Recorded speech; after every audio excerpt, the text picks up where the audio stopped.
1:59 on a Tuesday.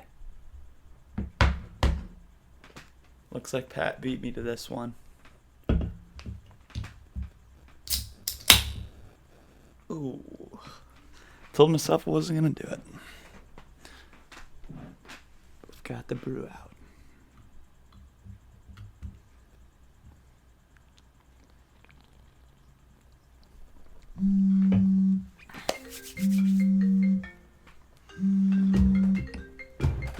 Yellow. What's up, F? Ooh, this is a phone call. Oh, yeah, I did do that this time, didn't I? Pretty old school. I think we can click it. Let me click this button. Let's see. Oh, that's... Yeah. Yeah. Well, here. Let me, I can do the old FaceTime audio quick. Let's do it. I like the quality. Yeah. Fucking punk, I swear to God. Hey! Yeah, dude, that sounds a lot crisper that way. Oh, so much better. Although, I'm not sure what it was, but I don't know if you noticed last time there was like this little glitchy type, like the audio didn't quite work for the first 15 minutes of the last call. There was like this weird bouncy noise. Of the recording or of the actual call? Of the recording. Oh, shit. Yeah, damn. It was so fine, I haven't dude. been listening to any of it, and I haven't even like today on my, obviously, I didn't listen because it had the metronome on. Yeah. I've just been trying to just figured keep that the was same just settings. with the export. Yeah. I think it would have been on the whole time, but it's cool that it came off. But definitely, I don't have it on this time. So I haven't really been testing my microphone, is what I'm saying. Yeah. And I think the last episode, it was something that maybe you wouldn't have even noticed. I think it was just like a weird fluke. Like I don't know how it happened, or I don't think there was a way we could have avoided it. Although one of the things I think might be a way to avoid it would be, I can't tell if FaceTime audio creates some sort of connection traffic. I don't know. Rather than like a regular call. It's kind of a far out theory, but you know what I mean? Yeah. Like we're dealing with internet, and like it's one of those things where, what's that? I'm trying to think of there's like that weird crunchy noises that happen if your phone is next to a recording device or something like that. Really? My phone is literally right next to my recording device. Yeah, but man, I don't know. It's not, I can't even quite understand how to explain or what it is. I just have the faintest memory of that being a thing.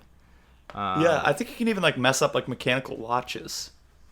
Yeah. Find that interesting. I don't really know why. If that's more magnetic stuff than just electricity. I don't know. But the FaceTime audio is just a lot better for our conversation. I mean, I just hear you so much clearer with it. Oh, yeah. Especially should I put my phone in my lap maybe? Just get it a little bit further? Yeah. I'm putting mine kind of, on my side. That way it's just testicular cancer, but the recording sounds good. Yes, exactly. Yeah, podcast over human health for sure. Whoops, here I got a little good audio on my. Let's see. Actually, oh god, I can't tell if this is Ellie just texted me. She went to go fix or set up the new marquee at the Englert. And she forgot her mask. I might need to go run her over. Let me just see. Sure. Let me just send it. So they were taking submissions for them. Yeah. Taking submissions for what's that? The marquee, right? Oh yeah. I think that they took submissions and they've got their, they're setting up the ones that won. There's 2 different winners, I think, one for each side of the marquee. Do you know them? I think that the one on the there was one about staying safe or something more, just pretty serious and kind of to more of a business choice. And then there was another one that was other one. The other one was man, what was it? It was too good. I think I could get the exact quote pretty quick, so I might just do that instead of trying to say it and screwing up. Let's see. Let's see. Because it was pretty good. Oh, time flies like an arrow. Fruit flies like a banana. Yeah. Yeah, you saw it. Well, no, I'm just familiar with that joke. Oh, you know that one. Mm-hmm. Wow, I've never heard that one before. It's good, though. It's good. Yeah.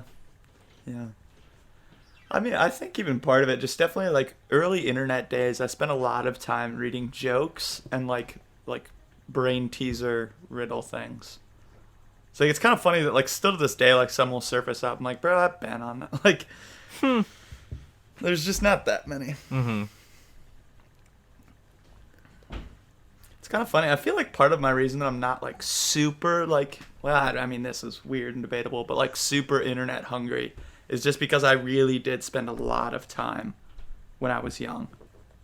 And, like, I feel like still I've seen a good percentage of internet.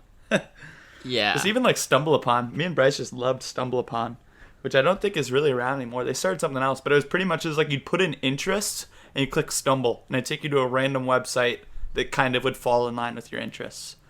And, yeah, I mean, that was, like, actually really, really good way to just burn hours and find some weird shit that you wouldn't find.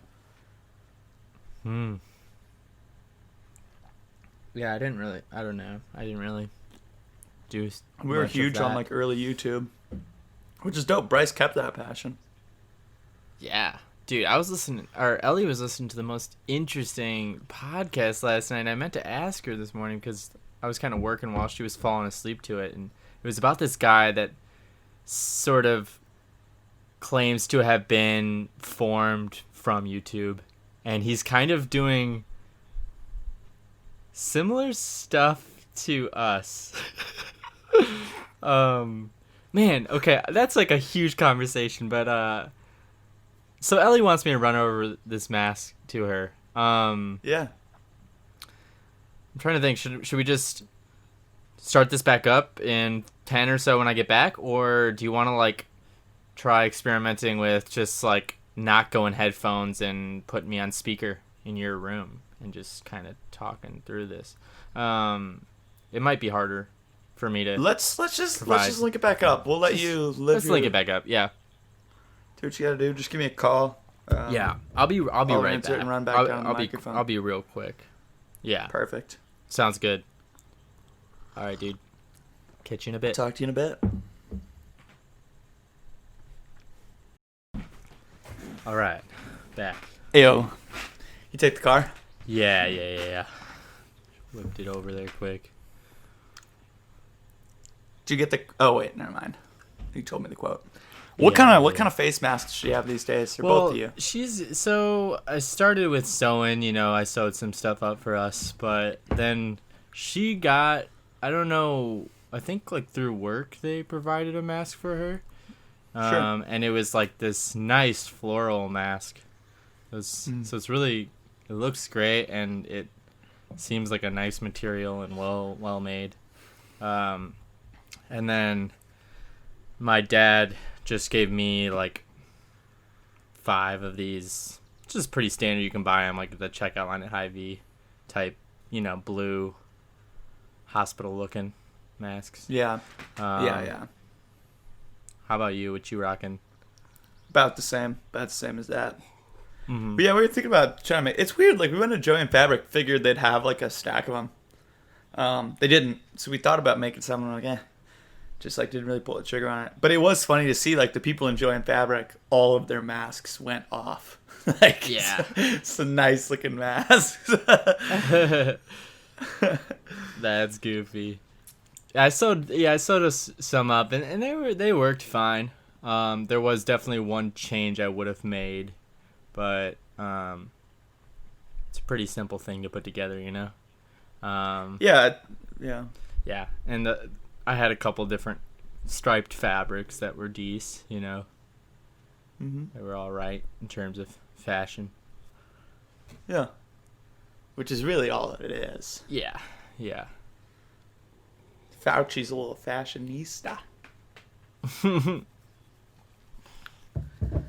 Yeah, but my dad gave me some, so yeah, I went and saw The Fam.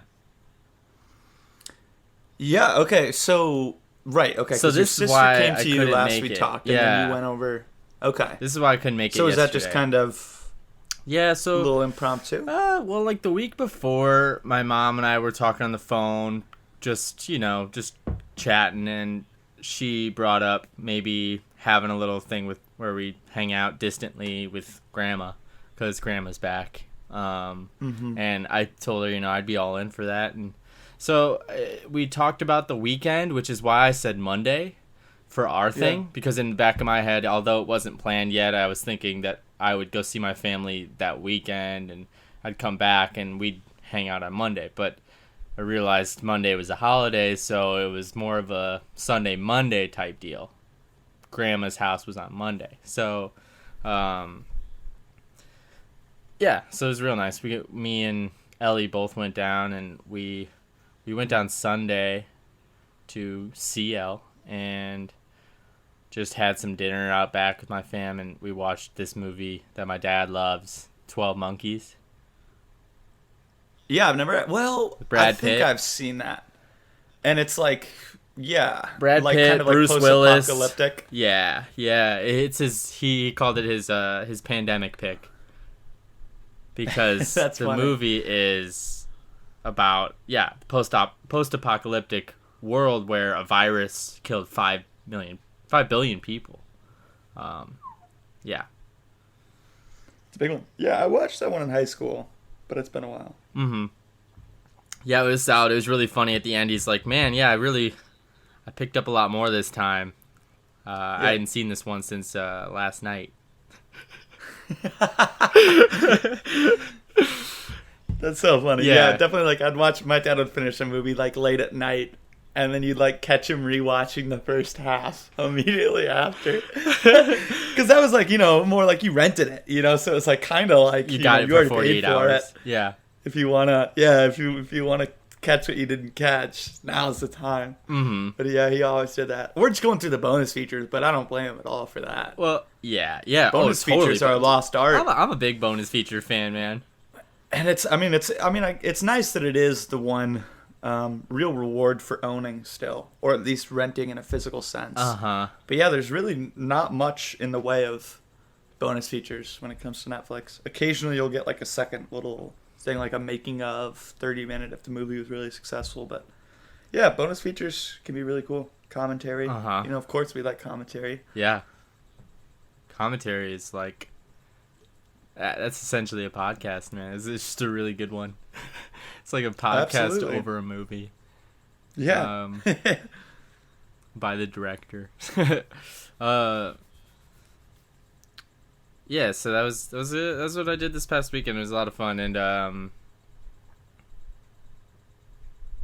it's great seeing Grandma. Tommy was there at Grandma's house, so just a real nice family. It was Bird dog hot, make it though. over? Yeah, Bird was Yeah. over. Everybody's got the beards now, which is kind of fun. Like, nobody in my family had ever grown beards, I did, obviously, the year before, but that was a first. And then, well, I guess Tommy did grow a playoff beard, when the Blackhawks were decent when he was in college. Did they win it all? Oh, yeah, I think they won it all a few times, dude. Okay, but not the one where you're saying they were decent. Well, I guess I should say by decent I mean they were nice. Yeah. They were like the best team in the NHL for a bit, I think. Although I don't know much about the NHL, I could be wrong. I know that they won it a few times though. But anyways, yeah, my dad had just a grizzly beard, man. It was big. It was goofy. Yeah. It's like got all sorts of like grays and blacks in it. Yeah. He trimmed it up that day after I got home, but he saved it, in its wildest form for me to see, and then trimmed it up before going to his mom's place. That's good. I even it was funny, he was trimming it, then Bird trimmed his, and I was like, walked over there, and I was like, wait, what are you guys doing? He's like, we're trimming it, I was like, oh, give me that. And so I trimmed my mustache. Whoa. which was kind of fun to Getting a like tornado warning take in this area the till 3 razor, p.m. the Take you know like shelter sort of a now. buzz cut razor, hair razor, and just. Hey, sorry, the audio cut out. I'm getting a tornado warning. Oh really? Yeah, so this just got lit. Whoa. This is now a news podcast. Yeah. Covering this story live from my bedroom. I'm in the basement. We got a window. I'm good. You're good. Yeah. Okay. I mean, yeah. If I see the tornado out the window, I will move to the bathroom, but I can bring the microphone. So, yeah. You know what? It does look like it's starting to maybe look like it might rain here too. I hope it doesn't start raining on Ellie over there at the Angler. True. Yeah, we don't even have rain right now. Yeah, it looks like. But it's been this nice humid day. Yesterday was the same. Dude, over 80. so with hot. Just like some downpour. Yeah. It was cool. Went out and hiked for a good bit of it and was just kind of in the rain. And Yesterday? Felt good. Yeah. Oh, Yesterday. nice. Went over to Ledges. And actually I have way more. It's kind of like one of the better parks in the area. It's about 30 miles. It's in like Boone actually. It's like over by where we went snowboarding. Oh, nice. Yeah, so it's kind of like the best that's around here, and I'd been like once really exploring it, and then once just like kind of driving through. But I think like sometimes when you go somewhere once, you think that what you saw was kind of all of it, and then you go a second time, and you like just start from somewhere completely different, and you realize, wait, this is like actually way bigger than I thought, and way cooler. So I'm excited to go back, but it's just kind of going through. I like going through the creek. That's been my like new thing, and like looking for like little rocks and artifacts and fossils and just things that I think are cool, and just getting all around dirty. Plus, like the water's nice; it cools you down. So that was most of yesterday. Oh, nice. Yeah, it was warm, but if you're in the zone, you can kind of get into the heat. Yeah, work up an appetite. Well, but that's what I like so much about the creek too. You know, I've got some sandals on and I'm in the creek, and yeah, you can really kind of keep your temperature whatever you want. Yeah, you're just stepping in some water. Put it on your arms if you have to. So I plan to do a lot more of that. Plus, it's just fun. I like bringing stuff home now. I've kind of waxed and waned with that idea, but I'm really into it right now. Just bringing home fossils and weird sticks, weird rocks. Like you find one that's almost a perfect circle, you bring that home, and then on the way, you know, right at the very end, you start picking some flowers. It's a good time. Totally agree. So I was actually wondering, were you still thinking about maybe coming over this way? Yeah. So here's another thing with that. So, I kind of had the idea. I thought, you know, the tarot reading sounds so fun, and I don't know. I thought it could be cool if Ellie came too. But that kind of threw off the music sesh idea. So I don't know. I was jumping at that thought. I was like, would it be fun to have like a hang where Ellie and I come, and me, you, and Cass and Ellie hang and do a tarot reading and stuff like that, and then do the music thing a different day. I don't know, or the same day, and maybe I don't know what Cass is up to. Maybe her and Ellie just hang or something while we try and make some music. I don't know. I was just kind of thinking.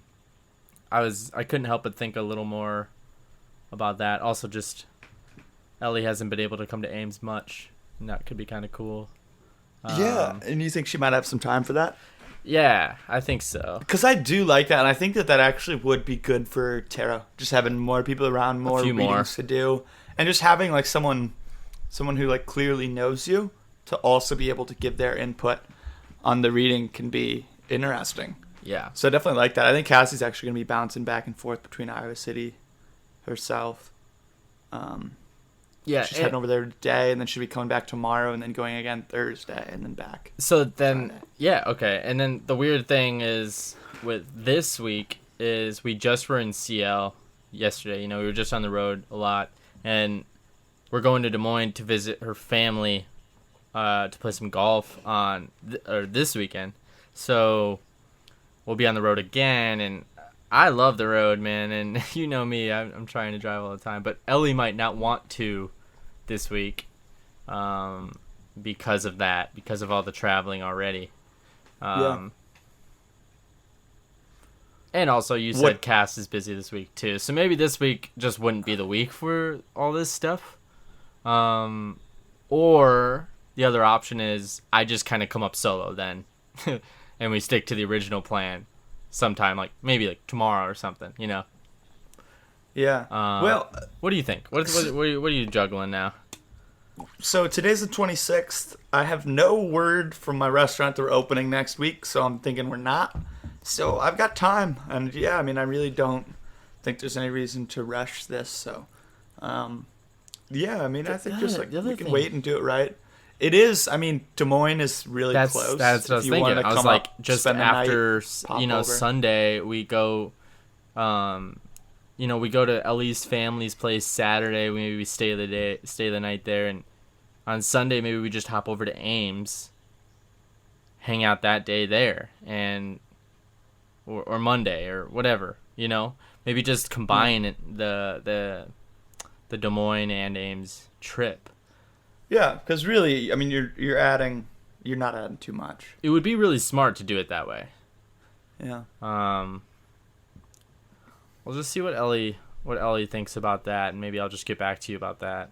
But maybe we could just go for that, like either Sunday, Monday this next week, after Ellie and I leave Des Moines.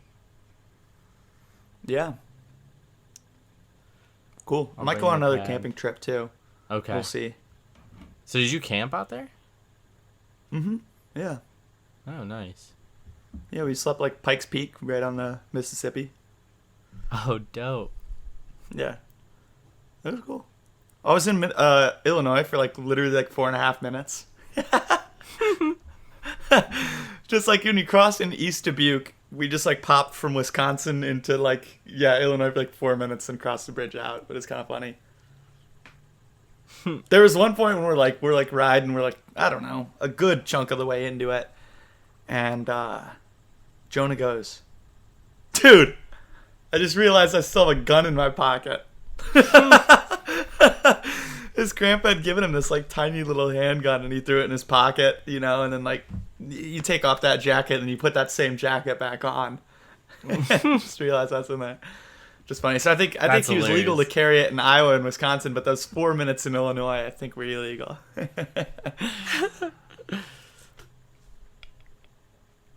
So Jonah was with y'all too. Nice. It was just Jonah and I, on the motorcycles. Well, I knew that trip. I'm getting them combined now with the trip you did yesterday to the Boone area. Now I'm all mixed up because I was like, Boone, the Mississippi, what's... Right. I'm Yeah, not okay, so I'm following. talking about last weekend. So last it's weekend, two separate you things. went camping in Wisconsin. Okay, so any other stories from that trip? I mean, not really. It was Yeah, my just a first good real time. forte into it. Yeah, it's cool. Like, you definitely just kind of in a zone. It's fun. It's simple. And you kind of do, like... Well, also, I get some pretty bad, like, fatigue, like highway fatigue. But he gets Adderall. So it's the ultimate counter. And so, I mean, definitely, like, the Adderall helps. But it was just, like, really, like, miles felt like nothing. And they kind of felt satisfying. Like, it just kind of becomes, like, your goal. Like, you just become this very simple human being that's goal is to just ride more. Man, that was just super fun. I really was... So I was on the highway, obviously, a lot, too, this past weekend. And I find it, like, very similar to meditation. Like, this sort of... It's like, obviously, you're not doing nothing. But you're doing almost nothing for a long time. If you've been driving you're for just like 5 years slightly, plus. and if you got that cruise control going, you're really just, making sure you're staying on the road, essentially. And that's essentially you're focusing on your breathing in that way. You're focusing on the road as the breathing instead, and you're just in that place. And Oh, I completely agree. With motorcycles specifically, like whenever you watch anything about the culture, everyone just says, "Oh, without motorcycles, I don't know where I'd be." Like it is my way to calm down. If I'm in a bad mood, I just get on the bike and I clear my head. And it's almost universal. It's just something like I think like outside of the motorcycle community, people tend to think of it as kind of like a rush, but really like the way that most motorcyclists talk about it, it's a clear your head.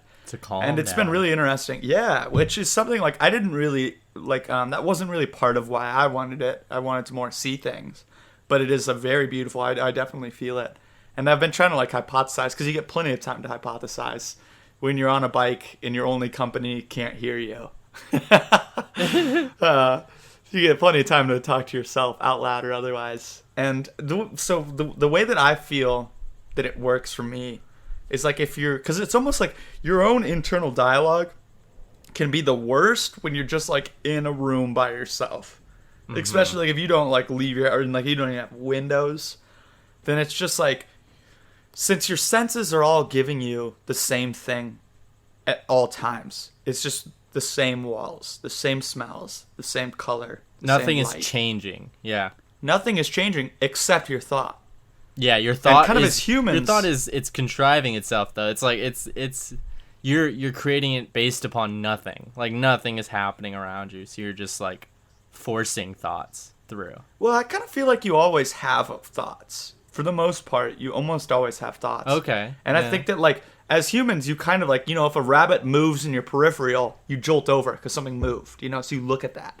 And so I think if you're in an empty room or, you know, any sort of room that's not changing, your thought pops up and you look at it. What did I just think? What did I think? So you take them very serious. They become more present. They you can see them clearer, and they take most of your attention. Thing. Yeah. Yeah. They take all your attention. Yeah. If you're in that for too long, they take all of your attention. And then when you're on like a motorcycle or cars like this too, it's like all of your surrounding, literally like on a motorcycle, it's like pretty much 360. Other than looking straight down, everything else around you is changing. And even like the bike itself, the way that the light is shining off, it's changing. So visually, everything's changing constantly. Your smells are constantly changing. Even the sounds are constantly changing. So it's almost like if you took like the inside of your mind that's projecting your spatial awareness and your experience of all of your senses, and it's being flushed.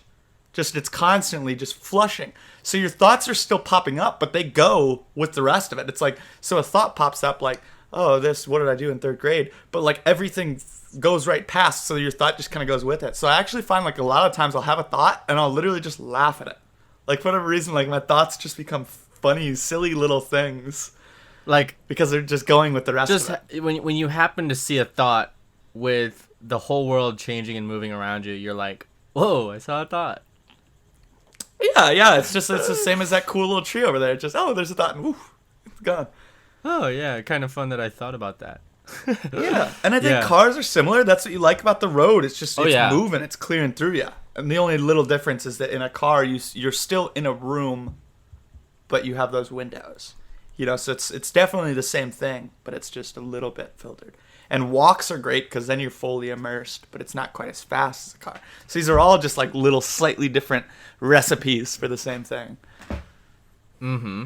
I totally hear what you're saying. Yeah, I think that's very similar to my experience as well. And I'm all in on... I never listen to anything while I'm on the highway anymore. Ever since like we kind of would have those road trips where we just talked the whole time or whatever. Well, also, there's just not much to throw on. I mean, I have cassettes, but I don't have that many great ones, or, you know. It's just that most of the time now, I just like, I really, really admire the silence of the highway. Mm. A lot of time, Ellie will be reading or sleeping or something. So, nice. It's also got some practical reasons to not be playing some distracting music or something like that, you know. So I got a lot of joy out of that this past weekend of just Ellie reading, and I'm just trying to keep it as smooth as possible on this little meditation, 80 miles an hour. 80-mile-an-hour meditation. An 80-mile-an-hour meditation across states and under storms. Oh, that's great. Mm-hmm. Jonah was telling a story about the 4th of July a few years back, where I think he'd like gotten off work in Ames, and then he had family more or less in the Iowa City area. So he guns over on his motorcycle, and I think he's wearing like something stupid, like some short shorts. He's got like no shirt and like a cowboy hat that's like cinched so it stays on him. And he's like, you know, slapping his motorcycle like it's a horse, having a good old time. Yeah. So he gets over there sees his family, and then like there was a girl that he was supposed to hang out with or something back in Ames. So he guns back. And so as he's gunning back, it's now nighttime. And so he rides, a good chunk of the state in a straight line on the highway where nobody's really out, and you're passing every town's fireworks show. Whoa. And so he saw a little bit of everyone's. And like, I just thought that was like the coolest. Yeah. And so part of that magic is that like he didn't intend it. It just like worked. But I also think that you could just go do that this 4th. Yeah. Yeah. I haven't really heard an incredible. idea that I liked that much in a while. Wow. Fireworks are great, but going through each town's on the highway, biking, that would be incredible. Yeah. Just under it. Like, I think you just get a real sense of the nation. The American day. Yeah. Here we are, the most patriotic podcast on the airwaves. Wow. Did you hear that Rogan's leaving YouTube? I did hear that, yeah. Big news in the Spotify world, or the podcast world.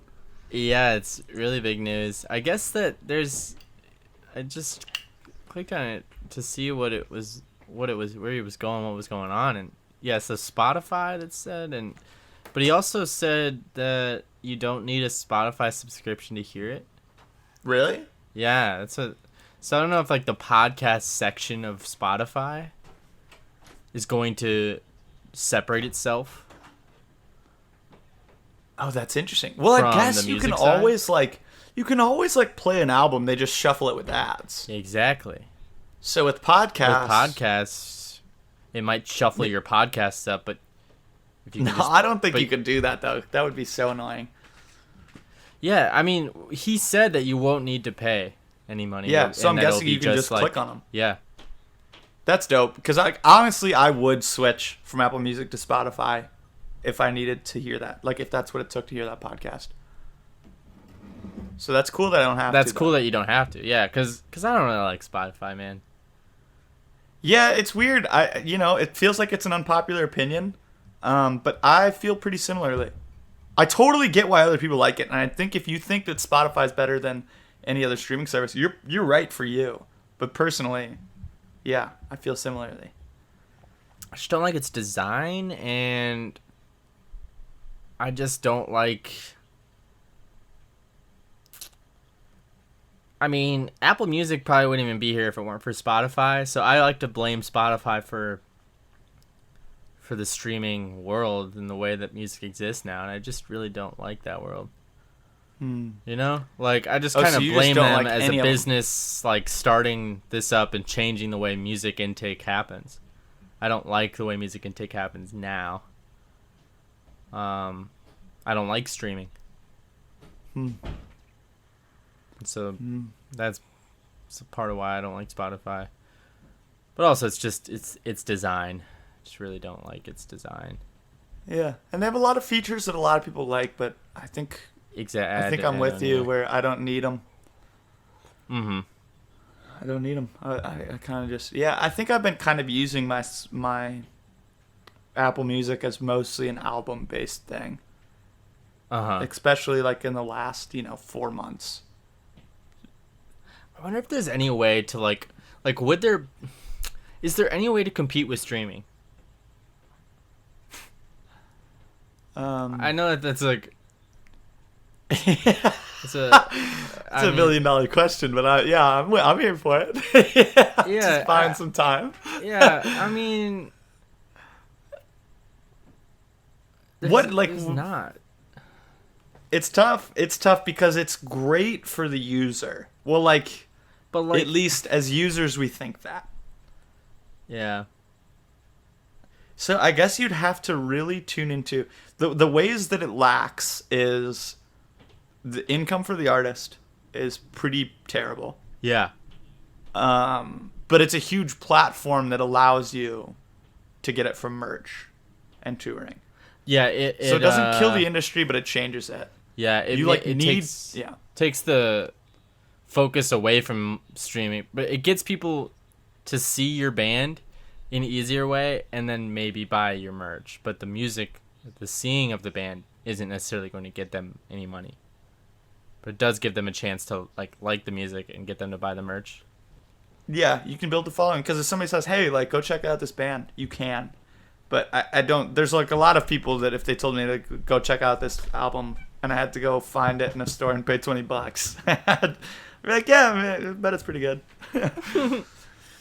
So it's good for that. But then so the downfall, not great financially for artists, and then it can kind of devalue things, because when everything's at your fingertips, you don't really appreciate or even pay attention to it always. Yeah. And we get in that rut of, if you have a billion songs, you listen to the same 20. Mm-hmm. Mm-hmm. So those are the two. So you'd have to solve Whereas one of those, and even then, yeah, if you only had 20 songs, you would be motivated to look for more songs.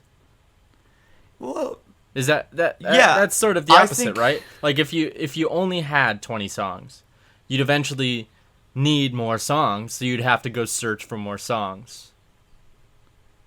Yeah, I think you would really appreciate those. And I think people are just overwhelmed by the options. Mm-hmm.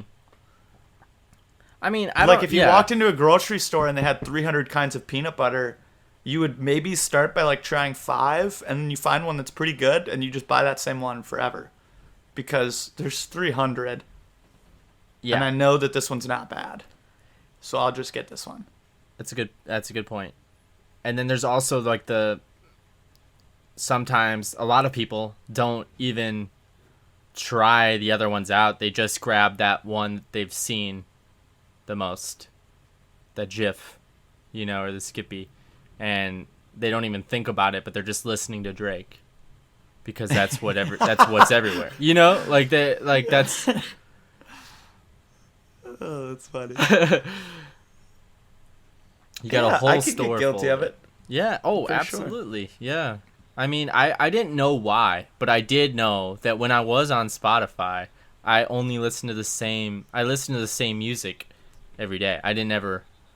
That's when I stopped finding music. That's when I stopped being a big music fan, and it ruined music for me in a way. Just Damn. Either that, or it coincidentally came at about the same time I stopped listening. Yeah. I think I will go on the record and say that I'm officially back on Team Stream. Okay. That's great. No, this is what I want. Yeah, I want to know. I think that there is something that beautiful about just literally having every album ever made on one platform. And what's kind of bothering me with film is dude, now that there's more streaming services than ever, you need to have more and more, and it's getting to the point where you just can't. You can't have them all. And even if you have them all, if there's a movie, if somebody's go check out this movie, and you can't find it on Netflix, Hulu, Amazon Prime, you're just not going to watch it. So I feel there's just this thing where if I've been doing it lately though. I'm getting really into renting movies. And and that's huge. That's huge. I think that makes a lot of sense. But I think for a lot of people, if it does not exist on an easily accessible streaming platform, then it won't be watched. And to be honest with you, if I look at the movies that I really want to watch that I haven't, it usually is because it's not on one. And so I think what we have that we should not take for granted about these things like Spotify and Apple Music, they're not picking and choosing albums. It's not like this week we have Childish Gambino's album, but by fall it might be gone, and then we'll add on this one for a little bit. They're all always accessible on all platforms. Mm-hmm. And so really, it would be great if film was that same way. Film was that way, where you pick which one you like, Netflix, Hulu, whatever. Either way, it doesn't matter. You pick your favorite design or whatever, and they're all everywhere. Yeah, what you're saying. Yeah, you had access to every movie and television show ever made. Dude, it's really weird how that's not a thing. And I think I've never thought about it, but man, it should totally be the same as music. And I don't know. I feel like it's maybe because they have, so much more money goes in, and it'd be hard to figure out how to pay people. But I think ultimately there's probably just been enough people who have fought it and were like, we can't make money if you do that for us. And so maybe that's just a fundamental difference between music and movies. That, because people aren't They're going different live businesses. anymore. People aren't going to the theater. Like, it's not like if you see a band that you love, you want to go see them live. You don't necessarily like get a movie you love and then go to the theater, because it works the opposite chronologically. Whoa, and you're dude. not really buying. There's not really a lot of merch, because I've been looking really big into like vintage shirts, but kind of doing eBay to get my thrift fix. And nice.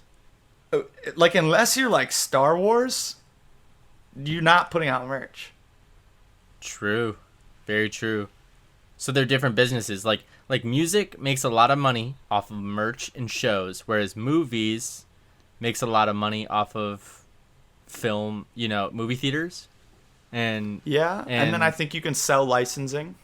And licensing. Yeah, that's where it gets its money. It doesn't get its money from merch at all. But I just had a thought, like, what if one of the things that Corona takes away is movie theaters? And then we transition to everything just goes to streaming. Well, I'm not sure if you... Well, I don't know if you have to take away movie theaters just to do that. Yeah, because movie theaters are already kind of just a niche thing. Yeah, like those... Or at least becoming more and more niche. And they're not the hardest things to run, I don't think. Like Yeah, you can just keep it running and it won't be like a big burden to do. I think AMC said that they're not going to reopen. What? Yeah, and they have those everywhere. Wow. They must have just been seeing big declines before this even happened. I'm sure. And more, there's like been movies that are just releasing on Netflix. It's happening. But I do think, one of the fundamental differences with these streaming platforms is that for movies and television, they pay them. Like, if they're like, hey, we want Friends, they're like, all right, you're going to have to give us $1 billion, and then you can let anybody you want watch Friends. Mm-hmm. And for a year. And the contract is only for 2 years. Yeah, exactly. It's not like music, because it's it like, gets hey, on Spotify, or because it gets on Netflix doesn't mean it's going to stay on Netflix. It's always a limited time. Music, it's like YouTube. They're like, hey, you want this on here? We'll give you a cut if someone plays it. Yeah, that's pretty fascinating. I never really thought about the differences in the music streaming and the movie streaming, but they are very similar. They just run very differently. I wonder which one's more sustainable, because I feel like one definitely gives the user a better product and one definitely gives the studios a better product. Although I'm not even sure if anybody's making money there. Like, I think Netflix is like crazy in debt, and I can't imagine like studios are getting that much money. I mean, yeah, no, there's nothing coming out right now. What do you think? Is film more successful financially now than ever? Because of Netflix and all that? Yeah. It's probably about the same, because you just introduced this whole way of watching film, and at the same time, you kind of took away the other way. Like, sort of how we were saying, AMC was seeing big declines before the coronavirus even. It's just that movie theaters have been less popular ever since Netflix has been a thing. Mm-hmm. So, and also just like some really unfortunate events that happen at movie theaters. Some terrible things. They make them a scary place. I mean, I know people that are afraid of movie theaters.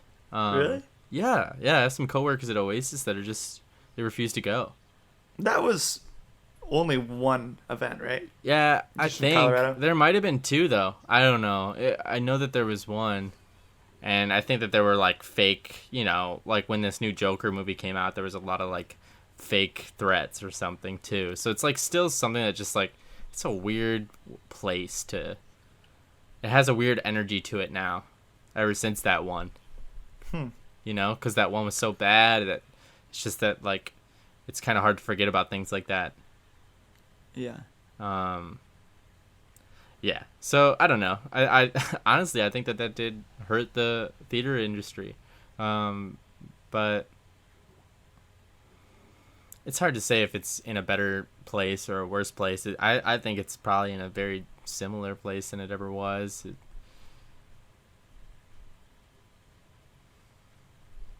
I just don't know the logistics of selling your film to Netflix. Yeah.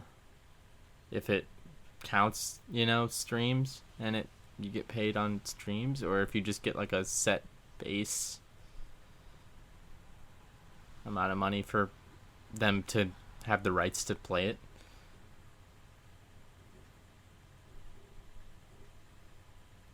I know Andrew Scholes. I listened to I think it was probably on Joe, that he was kind of talking about how he thinks that YouTube is just going to overthrow even like Netflix.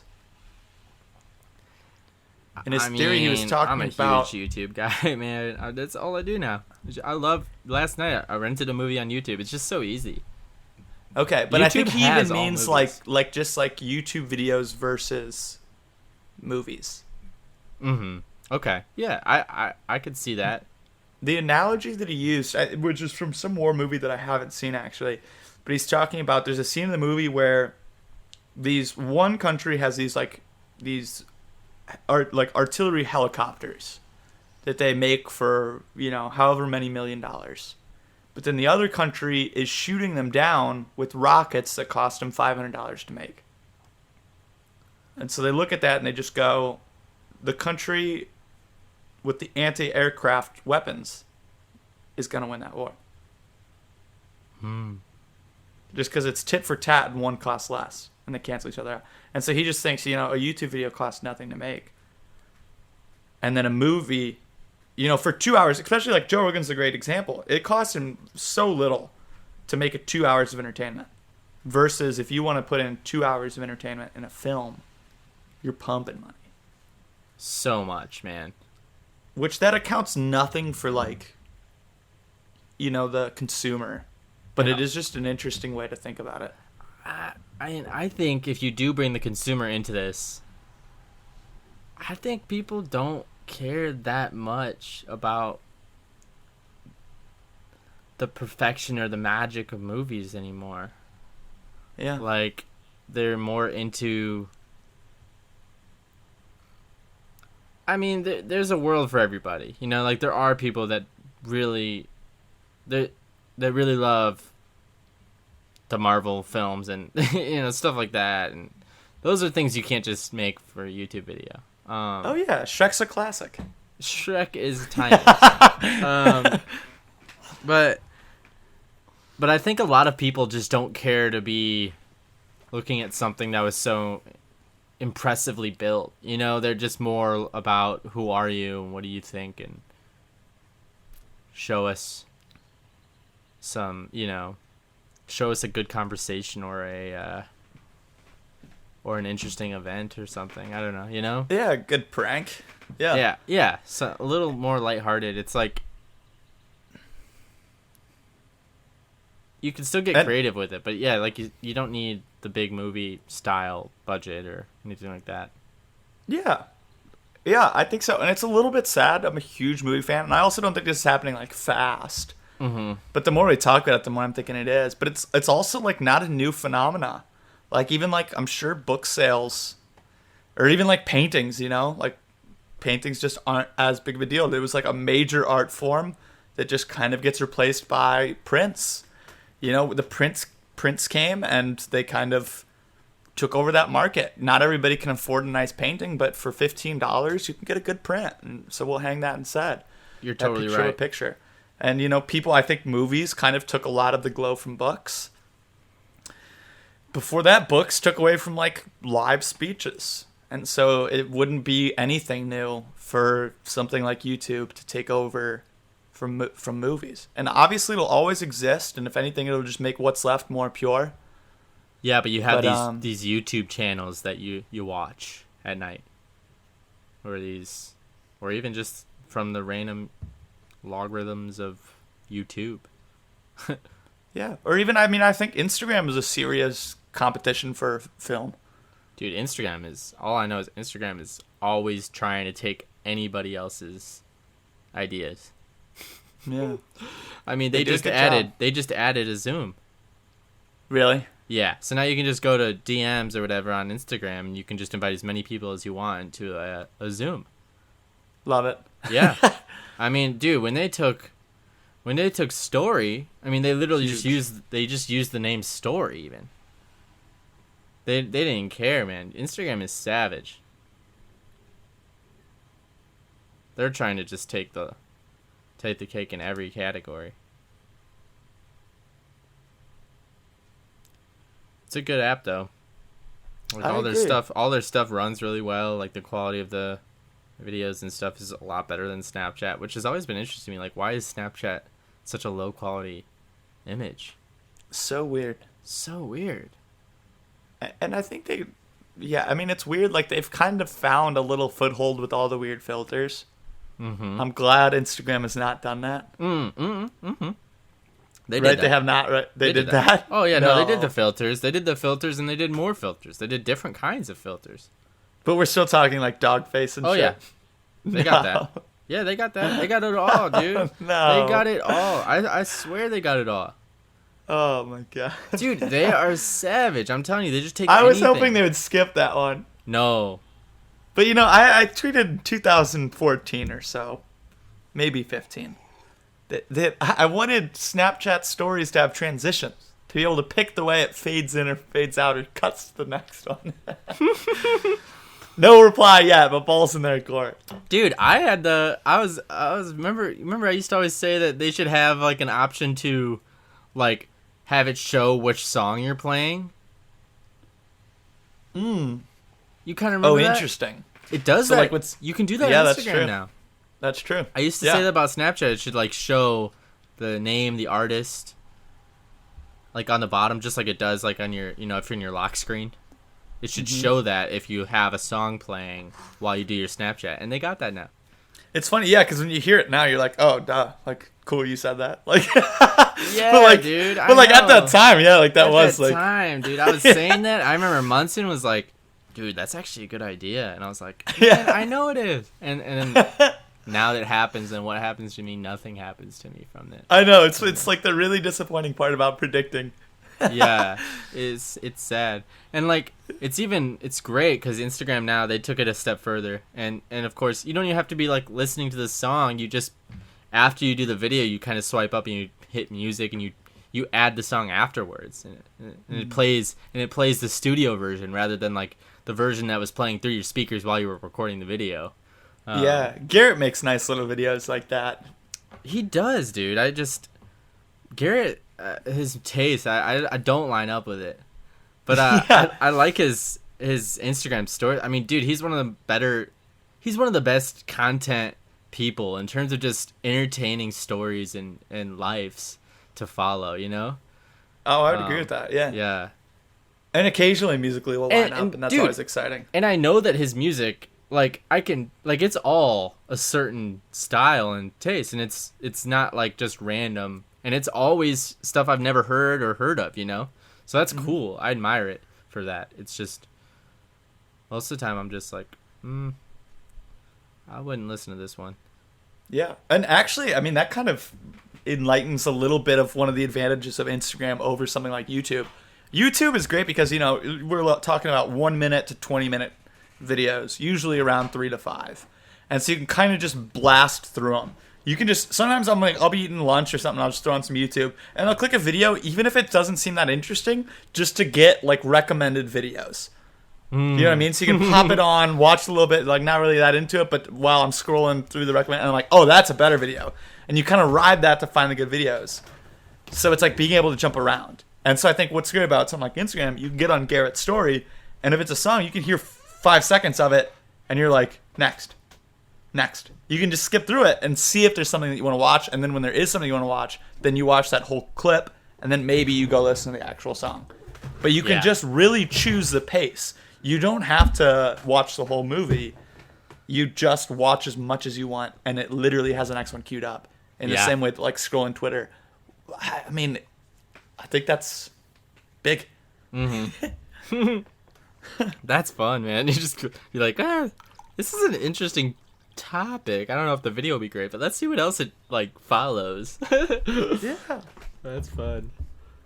And I think we like that bit of randomness. You don't know what you're going to see. Yeah.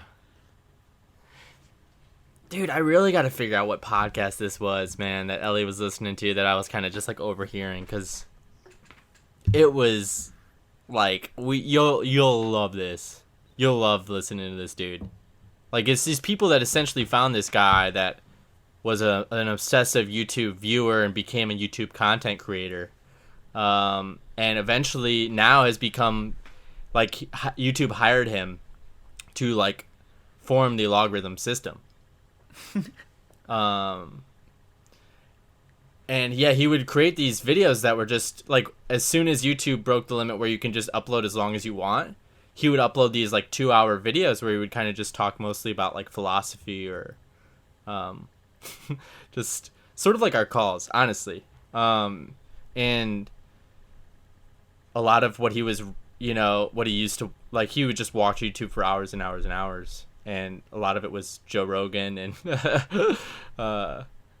I mean, it was YouTube, man. It was Bryce's world. It was just fascinating to hear this story of this guy. Because I think his world kind of collides with ours.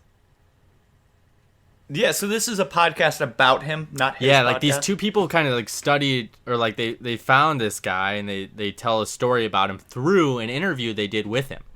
So they'll kind of like, okay, so they'll like break off from the interview quick or whatever he's saying to like, so basically he did this, this, and this, and like, like they'll kind of explain like more about him than like he's giving or something. That's a great format. And then they'll just flip back and he'll just be talking about how his, because he used to play a lot of video games, then eventually his like video game console got stolen or something, and then that's when, or I don't know what it was. I think like his games got stolen or something, so he didn't have any games, but his Xbox had YouTube, and so I think that's when it like started. Hell yeah. He like didn't have. Dude, I gotta anything. take it. I gotta go to the bathroom, dude. Yeah, I gotta go back.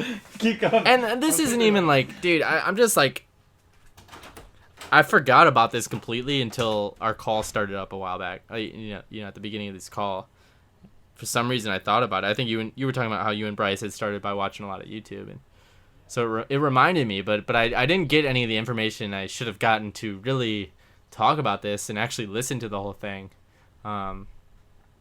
But just like, this is my way of showing my excitement about that podcast or this thing to go and listen to it myself again or share it with you. Yeah, dude. Absolutely. Mm-hmm. Yeah.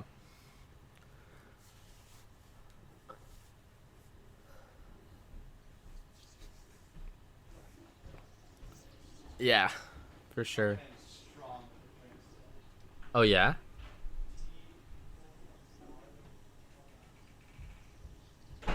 Okay, nice. What tea did you have?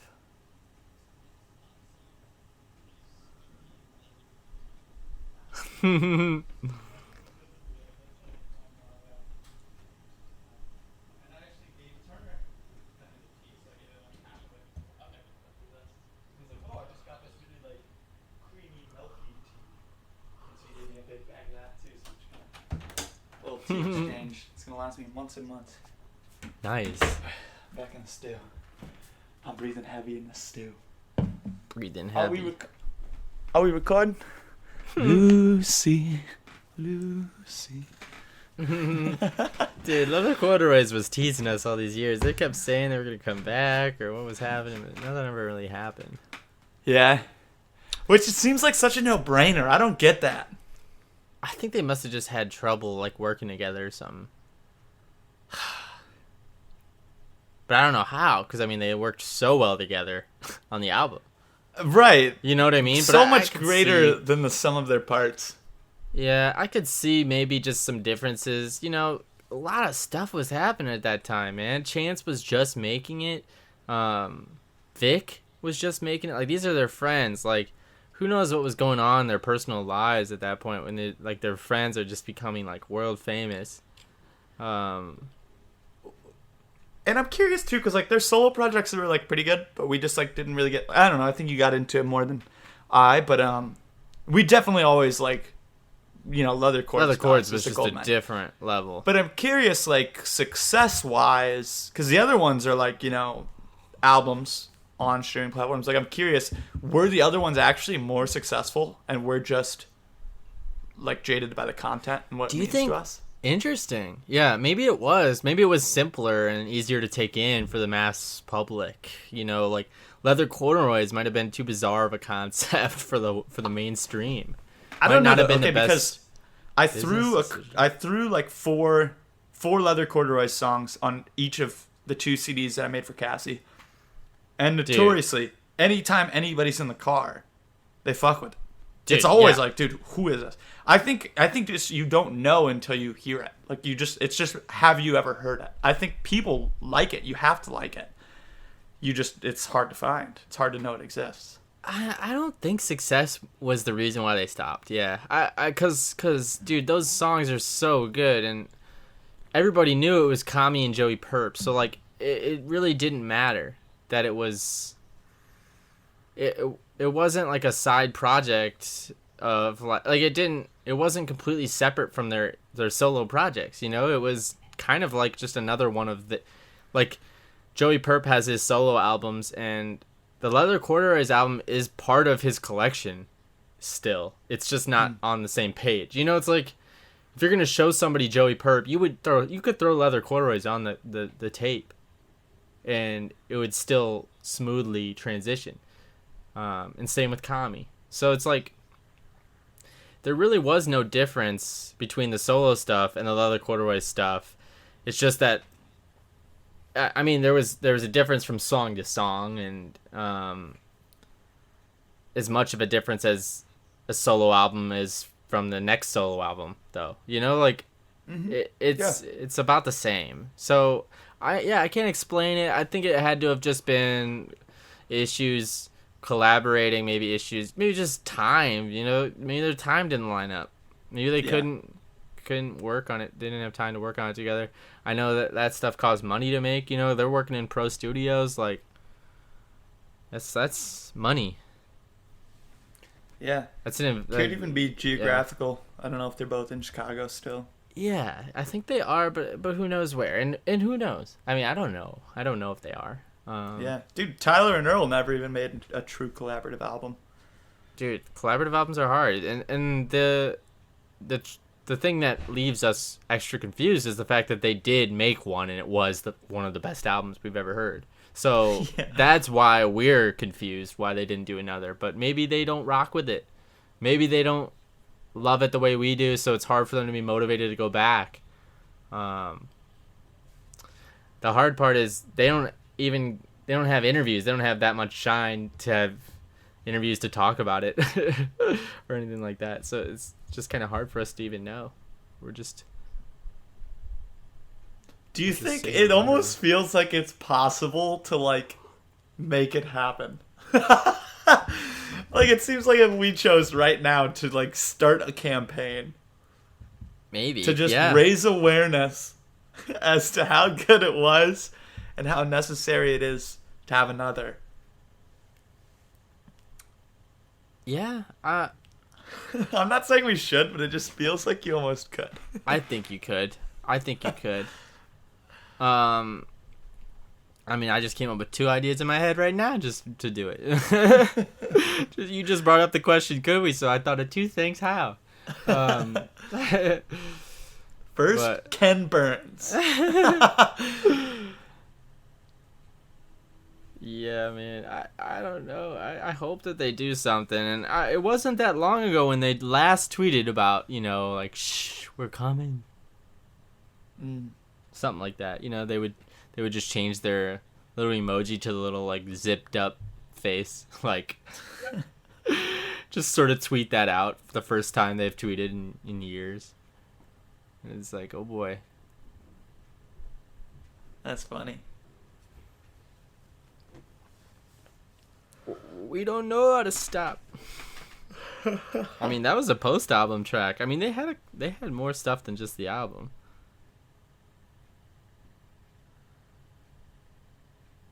Yeah. I mean, and technically it was 2 projects too. Somebody, I just searched. Oh my god, dude! Yeah, you're right, dude. Porno Music Volume 2. Volume 2. Dude, that's a debut album. That's so sick. TSFR. That shit fucking raw. Just a picture of celery. Dude, that was crazy. Like, that thing was crazy. Yeah.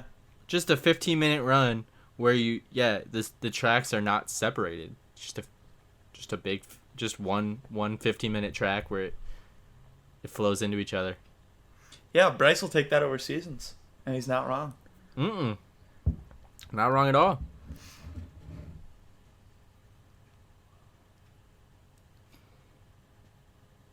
Man, we had a rainfall for a bit, and now we're sunny again. What about you? It's interesting. The sky is brighter than it was, but it's still not like totally blue or anything, and you can tell the wind is stirring. So it's kind of ominous, but not threatening. Okay, yeah. We had a big rainfall there for a bit. Yeah, I don't think we've gotten it today. Did I tell you the garden just exploded? Just what? Like just in a good way. Yeah. Just okay. Got it all. It's just. I mean, for a half second. But I knew what you meant. Yeah. Yeah, it's killing it. It's like big. Even like the potatoes look like they're growing, which those really I wasn't sure about. So that's just been cool, and especially now with these like few days of rain, I haven't even had to water it, but I just go look at it. My dad's just getting his started up. Really? Okay, that's cool. Do you know what he's planting? They're still thinking about it. Last year they did corn. No kidding. Yeah, dude. They just had a little cornfield on the side of the yard. That's funny. I don't know what they're doing. They said not corn. I don't know what it was they were doing. Okay. They just got it all. He's got it all dirted out. Just a square dirt there on the side of the yard now, and it's ready to be planted. Nice. Yeah. I was you saw that I was messing around because I just posted that video of my dad gardening with the camcorder for a while back on Insta. I don't know if you saw that. I posted a little Seeing Things documentary, just like a little 12-minute vid. I had a lot of fun with it. Yeah, I was doing that shot of my dad gardening, and I didn't realize even the first few times I was editing through it that he let out a big fart. No. Yeah, so if you watch it again, you'll hear it. It's kind of hard to catch, but so I'm filming him, right? I'm doing this big pan up from the garden, and I get to him, and about right when I get to him, he just farts. And then he kind of looks away, and he looks back, and that was a good one. That's funny, man.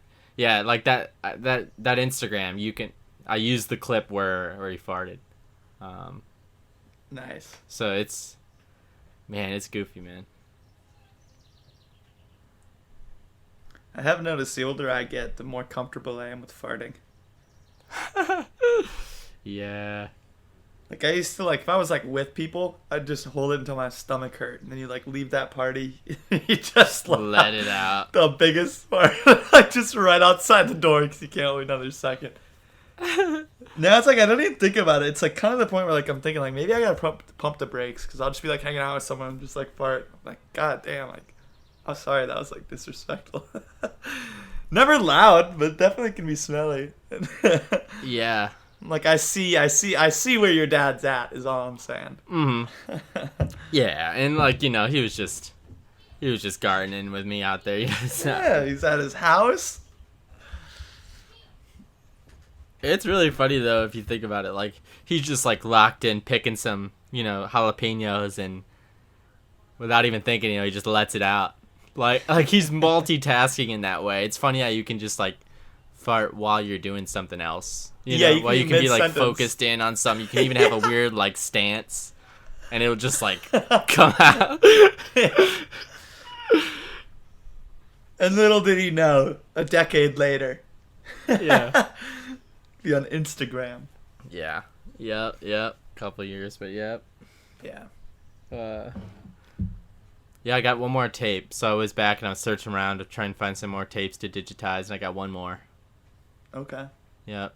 Sounds like my older brother, Tommy's girlfriend's parents, want to pay me to digitize their tapes. Really? Yes. I'm like, all right. For sure. I'm trying to think of my price. Would you just do it, like, just straight up? Like, just the whole film? Yeah, so basically each... Like, I did 6... Well, I did 6 of my family's tapes. Or actually 7. Each tape holds about 2 hours worth. Well, okay, yeah. And so I edited them down to make them more watchable, but some of the shots are like 40 minutes of just swimming or something, you know? Yeah. Where the family just kind of lets the camera run. And so with these, I don't know exactly how I do it. I might just digitize them and not chop them up at all, but like kind of just put them all in a drive for them to like download and view. Or maybe I just create a little YouTube channel that like, you know, has a random, you know, digitizing name or something that I just send them a link on, you know. YouTube's just a good way to share videos, you know, like it's not that I'm putting it up to be seen or, you know, by the world, but just to even share with one person. Yeah. You can just like, I'll just upload it to YouTube quick because that way I can just send it to you and it'd be really easy for you to just watch, you know? Yeah. So maybe ask him first, but yeah, that seems like it makes sense to me. Yeah, I'll talk to him. You could still send it in the drive just in case. Mm-hmm. But I probably won't clip it up like, I don't know, maybe I will. Maybe I'll like see some more light in these tapes, you know, that I saw in my family's, like, and have some more fun creating another documentary of somebody else's family. I don't know. We'll see. I like the idea of that a lot. And I do also think that's sort of up to them, but like what you're doing is kind of a really novel idea.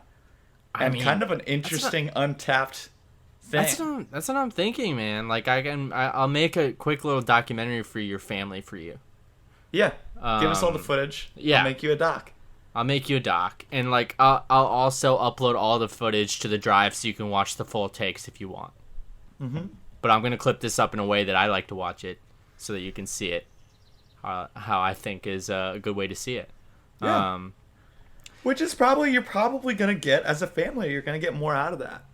Because do you really want to watch 40 minutes of swimming, or are you going to throw that on and then fast forward to the next clip? You probably want something more watchable. Exactly. Put it down 2 hours. Something you could throw on when people come back for, you know, I'm sure that's what'll happen. They'll come back for Thanksgiving or whatever, and they'll toss on the little doc that you chopped up. Yeah. Maybe while they're eating, it's on the TV. Dude, that's beautiful. I know, dude. I almost was thinking, like, I can do this with digitizing, but I also, like, want to just, like, put my resume out there as a, hire me for a day, and I'll documentary your Memorial Day with your family. You know, like, that's funny. Even, like, a modern day one, you know? Like, I got this new nice camera, like, just hire me, and I'll be a fly on the wall, and I'll just capture your guys' day and edit it up together and create a nice video for you. Oh, that is funny.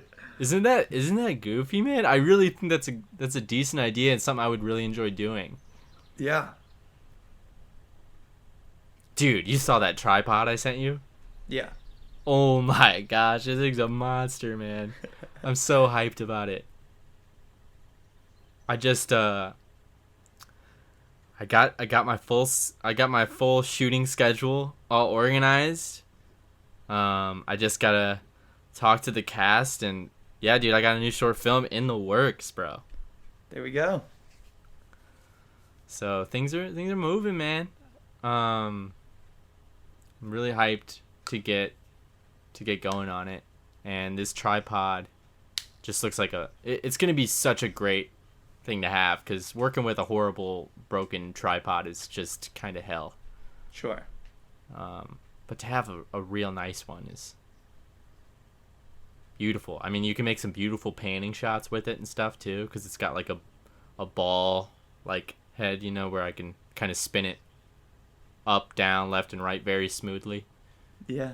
So it's a great tool. That's awesome. Yeah, you never want to be limited by your tools. Yeah, exactly. Mm-hmm. That's cool. It's exciting. Yep. Big excited.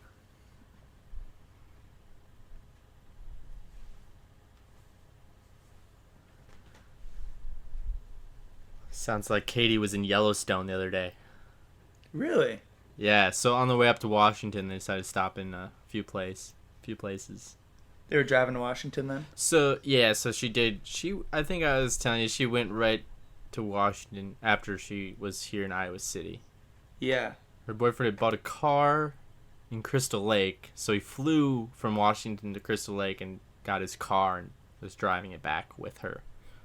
Did he not have a car, or he's just buying something else? He had one, but time was up. Yeah. It's like the green Grand Am. Yeah. How's that thing doing, though? So what happened to it? You just put it away, or is it gone? Scrapped it. Yeah, which, big regret. Not getting rid of it. I had to get rid of it. But, well, the regret lies in the fact that it still ran. So, you know, obviously, like, I couldn't use it, really. It just, like, was not operable on that level. Nor could you ethically sell that to anyone. It had to be scrapped. My regret comes from not fucking it up worse. Because it still drove and it had, like, an interesting engine. So, like a J-turn, where you just, like, you throw it in reverse, like, fast. And then you slightly whip the wheel and throw it into drive and spin your car around 180 and, like, keeping your momentum. Like, shit like that. Like, stunt driving, essentially. Yeah, okay. Like, shit like that, you never want to do that in, like, your actual car. You're gonna, like, fuck up its alignment. It's gonna be terrible for it. Yeah. But if you're gonna take a car to the scrapyard, fuck it up, dude. Make sure that thing's ready to be scrapped. That's what I'm saying. I could have had so much fun with it. But it never crossed my mind. Because I was just, like, so, like, relieved to be getting a more operable car that I was blinded. But I'll tell you, I don't think I'll miss that moment again. That's my advice to the world. Dang, dude. Yeah, that's tragic. You can find some videos on YouTube, too, of, like, even, like, from, like, the Army. Like, these, like, videos from, like, the Army in the 70s about how to, like, drive these, like, stunt maneuvers and stuff. Oh, I think that'd be fun. But she stopped at Yellowstone. I've been there. Yeah, I've been there a couple times. Really? But, yeah. Dude. You know who's been there is my dad's parents, and I say this because I was just home and somebody on my dad's side had sent a box full of pictures to my family, of my dad's family from like the 30s. Whoa. Dude, I had a whole box full. I looked through all of them. These pictures of my dad, my grandpa, and his dad and their family growing up in Mount Vernon, Iowa in the 30s. Really? Isn't that crazy, dude? I never knew they lived in Mount Vernon. Yeah. So that's where, like, you know, well, obviously we got Bucky O'Connor, who used to coach the Hawks back in the 50s. But Hawkeye blood has been in my family for a while, and a lot of it's probably because of that. They lived in Clinton, Iowa for a bit, which, you remember we went to Clinton with Chase and Bryce? Yeah, sure. Rivertown. Yeah, Rivertown, Mississippi, right? That's the one. And so yeah, there's some really cool pictures there, and I saw some from when my great grandparents had gone on a trip to Yellowstone and Alaska and a few other places. But yeah, I wanted to tell you about that. Yeah, that's great. I remembered to tell you some real good ones. I didn't grab them, although I really wanted to grab some of them and take them. Sometimes I feel I should ask before I take, because you know how much of our old homes is just a thrift store to us. Yeah. And a free one at that. I did think about this a little bit in the past when I was taking things like those tapes, for instance. Like, thank goodness I decided to digitize those and do that before I, like, just used them as tapes, you know, to shoot myself making coffee in the morning or something, you know, Yeah. over old family footage. Just like sometimes I got to be careful with what I'm taking is all I'm saying.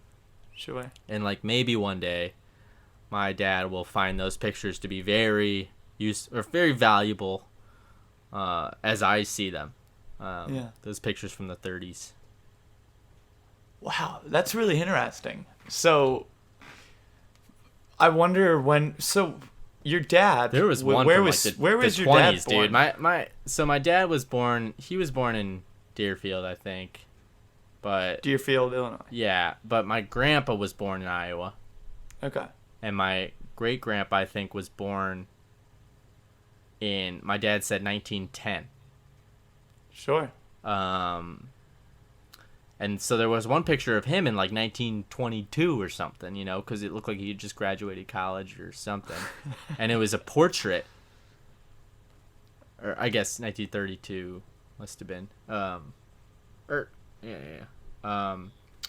But it was a portrait picture from all the way back then, and it was really well taken.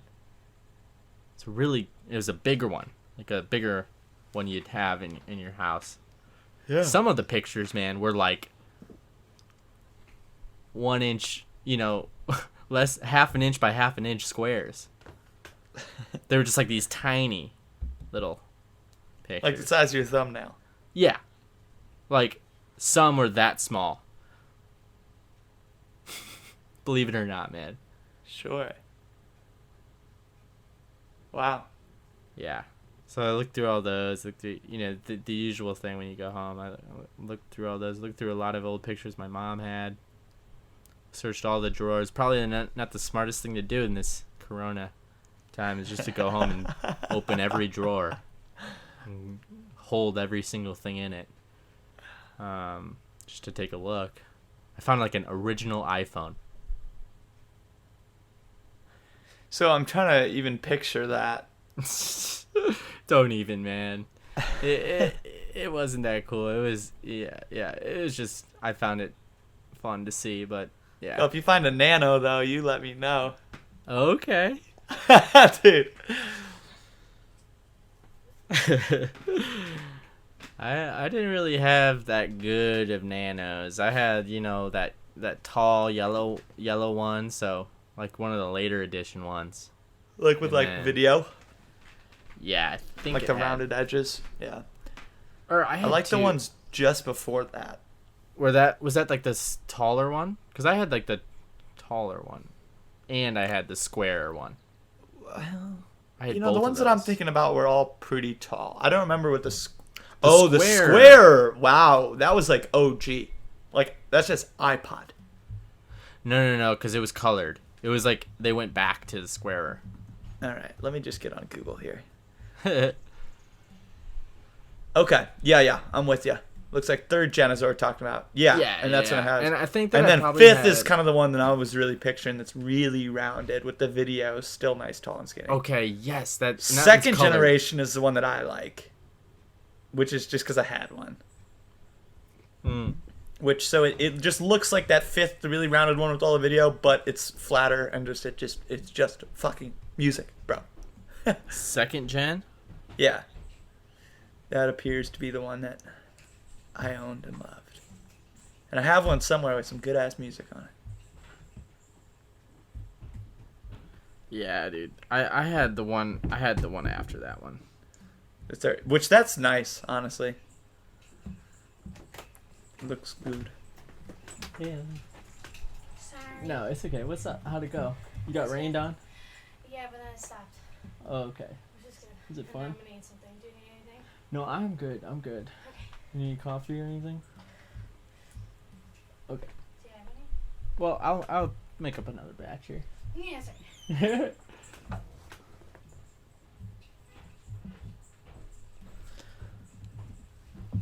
Man, it is warm in this house. Dude, I just saw this link. It goes, you know, when you get those people also ask on Google, and you can click the drop down, it goes, is iPod worth buying?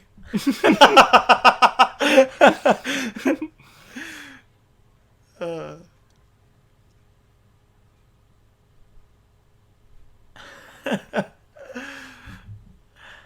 That makes me nervous. What if some of my searches are in the people also ask? That's a vulnerable thing. That's true, dude. I didn't think about that. Like somebody somewhere is listening to this podcast just sweating. Like I tweeted it, or I googled this iPod worth buying. I also googled this. Or what if it just said your name on the bottom? Is iPod worth buying? Pet O'Connor. May 26th, 2020. Yeah. That'd be even worse. It said the year in which you asked if iPod was worth buying. Yeah. Well, did I ever show you that, like, you can, if you've had a Google account, you can look up every search you've ever done on that account? Dude, nuts. No, I've not. I took one back to, like, 2015, and my posts were like, buy helicopter, how much? And then it was like, snorting sleeping pills was like the next one. Like they were just like off the wall. Like I was like just on some shit. But it was really interesting because to be honest with you, I remembered almost all of them. Like after I read it, I'd be like, oh yeah, I remember exactly like what I was like. I remember that completely. Whether it was where I was or at least just like why I wanted to know. Like none of them were like that's yeah. Oh yeah, I remember. Yeah, I remember that. I feel like Bryce was saying that about his tweets, right? He was saying you could look into my tweets from the past and I can tell you exactly what that was and where I was and why I was thinking that or what I was talking about. That's interesting. And I totally would believe that with Bryce. Oh, and Bryce, that man his middle name is Memory. Yeah, But he has a very interesting type of memory. But yeah, it's rarely wrong when it comes to only once, I know, right? Yeah. The Green Well, Machine. Yeah, that one still bothers me a little bit. I can't prove my innocence. That's funny. That's That's such a funny. weird It's gonna be example, such a funny like. Okay, you have this little thing holding on to your guys' friendship. Is this like memory that you both have that's different of the same day? Well, the difference is that he thinks I was there. Okay, I wasn't there. Like, I have no memory of that like experience. Because I wasn't there. And like one day he will figure it out. One day he'll like run into the person he was actually there with. And I'll be like, oh, it was actually that person. But in the meantime, he just does not believe that I wasn't there. So funny. And it's like it's a frustrating position to defend. She's like, that wasn't me. Oh man, you talked to Bryce much recently? You've still been gaming with him? Yeah. Yeah, we downloaded Farm Simulator and just had a hell of a night. Wow. Your characters, because Farming Simulator, it's super in-depth. Like, you can buy, like, 10 different kinds of forklifts. You're just buying all this machinery, and you need to, like, we're, like, renting all this machinery, too. And they don't really tell you much about how to do things. You're kind of just figuring it all out. So we have these machines we've never operated, and we're just kind of guessing how to use them, working alongside each other. And we're doing it completely in... Oh, but then, so, also, the way that your characters... So it all looks pretty good. And it's this huge map. But the way that your characters walk is hilarious. Like, they're, like, elbows are all up, and they're, like, really glitchy and, like, kind of fast. And then you can jump, like, 6 feet in the air. So it's this weird dichotomy of, like, being, like, really realistic farming with, like, hilarious, like, physical animation. And so we both created identical characters that have like different colored shirt, different hats, and so we're these twin brothers. And you start with this big lump of money. So our like father who owned the farm, like he died and passed us down all this money, and we've got these heavy accents, some pretty outdated thinking, and we're like on some sort of spectrum. We're like not all there, but the whole town knows that. Willie and Jerry, they do things their own way. You know what I mean? We got our own way of farming. And we had like the greatest time running around as Willie and Jerry. That sounds like a good laugh. Real into girls. Just, it was, fantastic. Man, video games bring out a whole different kind of joy. Yeah. And there was a couple times where Bryce was like we'd like finish plowing a field or something. He'd be like, dude, I actually feel like I did something. And like he was right, like it was like kind of satisfying, just because it was like so much like it's not that fun to like actually play the game, but you're like kind of feel like you have to, like it's hard work, but somebody's got to do it, you know, and so Yeah. it does kind of become satisfying to like do it. But yeah, so In a Minecraft kind of way almost. Yeah, I mean, I just all around love Minecraft, but I think you're right. You have something to Like- show for it. Like a similar in that regard. Yeah. Minecraft's on its own. It's its own level of. Because at least it's like pretty immediate. Like the only thing that's like really weird, like sometimes you have to like get wood, and so you spend an hour just getting wood so that you can build it. But this farming simulator, But it's you like just kind of download the wood and build it in the farming simulator. no, in the farming simulator, like you have to do everything. Like, and you pretty much don't even like, you know, at least at the end of Minecraft, you have a castle or a cool house with how you want it to look, and then it's like you just grew corn. You know, like it's like you just spent forever, and like now you just have corn that you now harvest, and then you sell, and then you have money, and then you can spend your money to buy seeds, so you can plow your field and plant the seeds. Yeah, it's just like it's a weird like. Yeah, it's a different reward. Which is what makes it great. And I haven't played Call of Duty in weeks. No Dude, interest neither in have I, really. man. It there's just something like I just like have it in me where I have to take it serious, and it's kind of only fun when you're doing well. It's like it sucks to just be getting sniped all the Dude, time. I get too competitive. I get locked in on one other guy that's decent. Like when I'm playing these old ones, most people are pretty bad, but like every now and then you run into a lobby with one guy who's actually like pretty nice. And so then it just becomes this battle where I'm just trying to kill this one guy way more than he kills me. And those just aren't. Yeah, that's just not as fun because you're just too competitive and you get too wrapped up in it. Yeah, sometimes it's fun in the moment, but then you kind of shut it off. You're like, oh man. Yeah, it's fun when I I dominate the dude, but Yeah. but after when I turn it off, I'm like, my brain kind of hurts. And I'm kind of even getting that way with Rocket League. It was the ultimate just like fun game, but it's sort of becoming too competitive. Especially like Bryce is at such a high skill level that like our matchmaking, I'm always the worst player in the lobby. Oh, so you have And to they're- try really hard to compete. Yeah, and I can't even necessarily like naturally progress. Cause like so I'm still pretty much on the ground. My ground Playing game pretty is defensively. No, I wouldn't say that, but I'm just like, Like I'm very safely? much I'm playing like I just don't like they're all in the air, and I can't even like really like go up and contest because like I'm so not That's like yeah. I can't learn it because I'm not playing people that are also trying to learn it. I'm playing people that have like are good at it. Mastered it. Yeah. Yeah, and so we still get wins because Bryce is better than them. So we'll get some wins, but I always just kind of it's just weird to be the worst and like wanting to still like win, but there's only so much I can do. But yeah, and it's almost like if you did try and compete in the air, maybe you guys would lose because you're better off just playing safe on the ground. Yeah, maybe. And I'm trying it because it's a little bit more fun for me. And the last session we did was like the best yet, but like still, it is it's just a weird level of competition that I don't actually enjoy. Which part of me wanting to get a PlayStation was to compete, but I'm actually kind of finding that those games like Farm Simulator, City Skyline, are actually just pure fun, just like games. Mm-hmm. And I like things we're just like it's me and Bryce, and there's no computers really, there's no enemy, it's not a win-lose, you're just playing the game, hanging out. It's a relaxed game, and it's more about like repetitive, sort of simple type actions, and not competitive. Not competitive, but just hanging out. Yeah, I'm really enjoying that. We were playing a little bit like of those Dirt, games too. We like suck that. if you don't have another player you're playing with and talking with, though. Yeah, Farming Well, Simulator, not I couldn't do suck, but yeah, It's a special. I couldn't do it. Yeah, totally.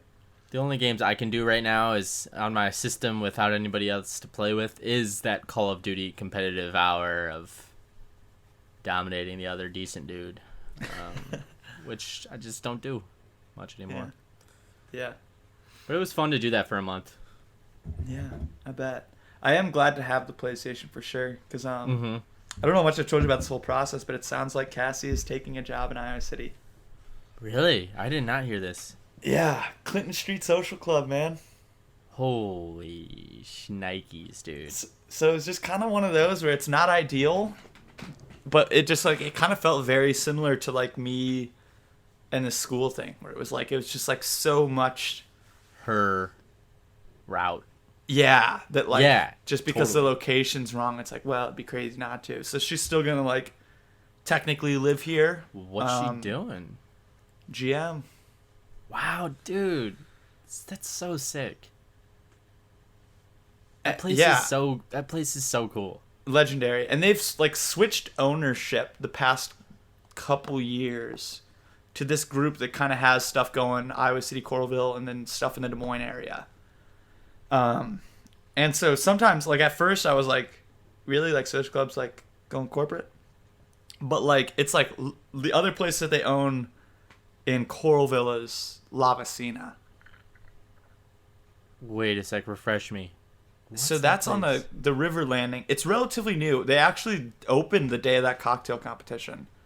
So it'd be past 30 Hop on that same left side. Mm-hmm. Where like the what's her where face that right Marquee there? Pizza or yeah, right around there. And honestly, that could be the best restaurant in like the Iowa City area. I went there one time. I've never and, like, been. was just floored by it. It's absolutely incredible. I've seen that. Yeah, Cocktails, food. It can get a little pricey, but even like the whole atmosphere, it's just perfect. It's perfectly considered. And so once I heard that, I was fully on board with this. With the ownership Clinton group. Street Social Club owners. Yep. Yeah. And That's so amazing, dude. Yeah. So location wise, so what's she gonna do? Yeah, like living. Yeah, so gonna still be paying rent, like treating this as home base, but will probably be spending most of her time at her parents' in North Liberty. Okay.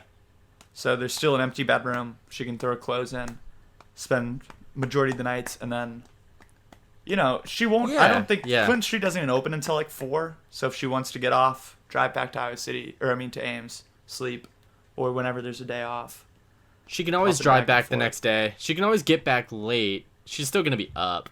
Yeah. So she can always drive, because they probably don't even stay open till 2, do they? Or I think they do. oh, okay. At least on the weekend. Yeah, you're right. So yeah, maybe on those nights she might stay, but if she had to like close. But you're right. Yeah, you could always drive back during the day the next day. You got plenty of time in the morning. Yeah. And, when school's up and running, I'm always out and about anyways. Yeah. So we can always do And phone stuff. she's already jumping back and forth so much, She's used to this driving back and forth type of life. Yeah. Well, and I'm kind of excited too, because even for the summer, it's gonna kind of be great. Mm-hmm. Because I've got, so that's just like all the encouragement in the world to just hop on my motorcycle, ride for 2 hours, pop into the social club with you. Yeah, we have a nice cocktail. Dude, shooting it gives me pool. a reason to finally just hit that place up more often. Yeah. To feel more comfortable. I mean, go with I you. just think it's gonna mean a lot more time in Iowa City for me over the summer at least. Which you're signing that lease. It Let's guarantees it, go. dude. It guarantees it. Yeah, and I'm so stoked about that because honestly, I think my thrift stores might be open here in Ames, and I'm not even gonna go. That said, if I was in Iowa City, I could not. I already missed hit the those drop thrift in. stores. Dude. Yeah. Tell me. So you saw that Nilsson Schmilson record I got. Yes, dude. Dude, Which you I've gave been that a listening to that spin? all the time. All the time. Yeah, I Dude, love it. So good. It's addicting. There's so many songs on there that I just want to listen to on repeat. Yeah. So I got that, and then there's a couple movies I got. One which has been just popping into my face a lot lately. It's Gene Wilder. And it's Young Frankenstein. Oh, hell yeah. Yeah, man. And so I was Because that's kind of like I'd never it's seen kind of it. a parody, right? And the Yeah, horse it's will a neigh comedy. every time you hear It's it. a comedy. Yeah. But Okay, I had to watch that in a video history class. It was Or great. Video production. Yeah, big fan. Good film. Yeah, just a good one to have, a fun one to have, especially with the news of living where Gene Wilder lived, essentially, Mm-hmm. And I found out, I don't know if I told you, but it's not the neighboring house. I found out. So it's kind of hard to tell where he lived because he went to school here. So he wasn't in this giant mansion, which is what's next door to the Gaslight, which I read was where he lived. And we asked the landlord just curiously, and he was like, no, there's actually a family that's been living there, like, for a long time. And so I was trying to figure out where he lived exactly, but not really, I didn't care that much. But Sean, my friend Sean Tyler, he thinks that he lived in the Gaslight when he was in school here. So anyways, that's just an update on that. And I did find out where exactly Kurt Vonnegut lived, which is like the neighbor essentially to my place, and you can see my place from it, which is it's on like the top of Van Buren. Okay. Yeah, there's like a cool, like it literally is the top of the street. The street like curbs to like a square at the top of the north side of it. It like ends before the house. And you can see my house right next to it. But anyways, I got the Gene Wilder movie for all those reasons. And then Quentin Tarantino's first movie, Reservoir Dogs. Oh, okay. Yeah. I didn't know that was his first. That's interesting. Yeah, this is his first full length, yeah. And so I'd never seen that before, and we watched that too. It was real good, dude. Steve Buscemi's so good. And at the end of it, put the lime in the coconut. Nelson Schmilson comes on. In the credits. So that was just like a fun little cap to like the whole drop-in stuff. Like I had already listened to the record, loved it, had already watched Young Frankenstein, and then I went through that movie, and at the very end of it I get this like callback to like the first thing I bought from that thrift day. Well, that's great. yeah. It was fun to get out there though. The drop-in had this like really cool marble, like it was a gumball machine, like a very industrial old gumball machine with a bunch of marbles rather than gumballs. Definitely seemed to have like been something that could have fit in next year's place very well, but did not get it because it was probably around $50, and it looked like it didn't have the thing to turn the quarter to get the marble out anymore. Yeah. So it just wasn't worth it. But it was really cool to see that. That's just what thrifting is, Oh, I also got a Steve Martin vinyl. Oh, really? Just like a stand-up hour? Yeah, it's like one of it. It's philosophy. It's about his. Yeah, it's here. I got it right here. Let me see exactly what it is.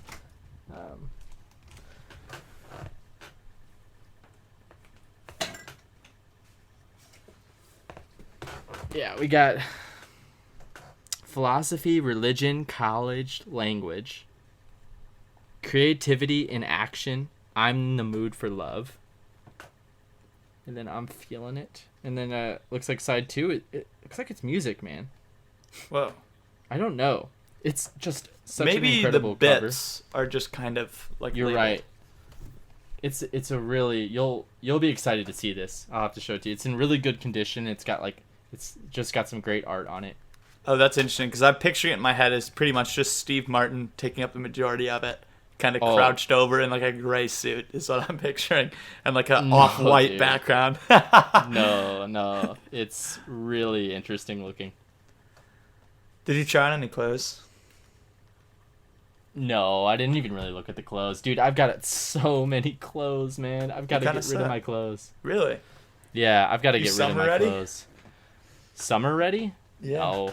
No, I'm just kind of rolling with what I got right now, but I'm really inspired by getting rid of all my clothes and restarting. So I just can't do anything till I do that. And it looks like Goodwill is open, but I went this morning and they weren't open yet. They were opening at 11, so I wasn't able to do anything. And I just didn't go back. I only went because I was already out.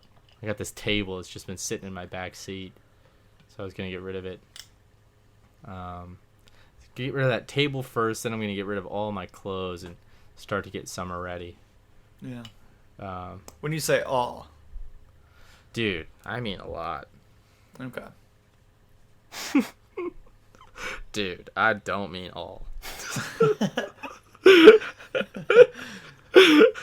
Well, it would be crazy. Like I would be kind of hyped just at the Right? extremeness of it, but I would also be like weary. Like keep 10%. Yeah. Keep the I got top some 10%. good. I got some good stuff. You know, like I gotta keep some. But I mean, my closet is just overflowing right now, and a lot of that is just because my parents have, they've given me so many suits and shirts that I just never wear. That's just in the far end of my closet. Yeah. So I've just got to figure out a better way to keep those in good condition without feeling like they're using up a lot of space. You know? Yeah, sure. Well, a move is always good for downsizing. Yeah, exactly.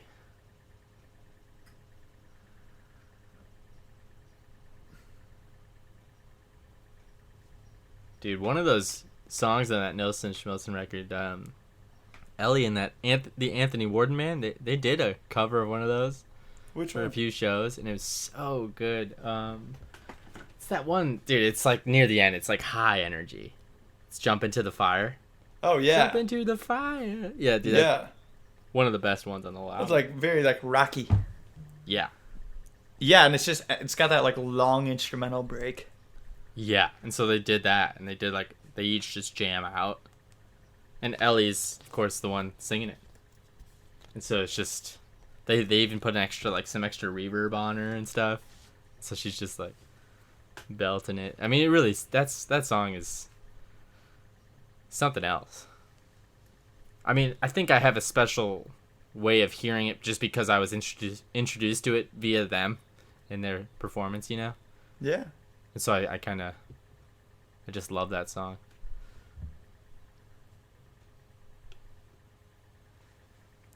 Dude, so amidst my stock trading, Hertz officially did go bankrupt. Mm-hmm. And so I just bought 2 shares for $5 a piece just to kind of watch it. I mean, it was actually right before they had announced it was going to go. Like, I didn't know. I thought, like, maybe it was going to be a real opportunity. But, like, I only did, fucking $10 is, like, you're never going to make money on 10, really. But, they officially went down. But, so it's weird. So they're, like, officially bankrupt, and they weren't even, like, you couldn't even trade it. But now it's, like, going up. Not a lot, but just, like, it's up, like, 16% in after hours. I'm just so confused. Weird, yeah, because they've declared. Yeah, and it's like they've been declared, and then finally it like made them so like it stopped trading. But I don't know. I mean, it's still 65 cents, which it's like up to that. I don't know. It's just the most bizarre. I've never seen this before, so maybe this is incredibly normal, but I don't get it. Mm-hmm. Dude, Bird's becoming a stockbroker. Like for his job. Yeah, he just passed his final test. I'm bad. I don't even know what the test was. Yeah, fuck. But he's been becoming a financial advisor, and now he's becoming a stockbroker. Hell yeah! Is he Like gonna stay in the same area for that? I don't know. No, I think he's still with like, it's all under this bank, Meryl Streep, and not Meryl. What? Yeah, I was like, Wait. What is it? love her work. Meryl Lynch? something. Merrill Lynch? Meryl Lynch, yeah. I don't even know how to spell that. Yeah, man. But Okay, with an E, Merrill Lynch. yeah, so shout out stocks. Yeah, that's exciting. Yeah. I've got a day trader that comes into the cafe a lot, and she's just so fun to talk to.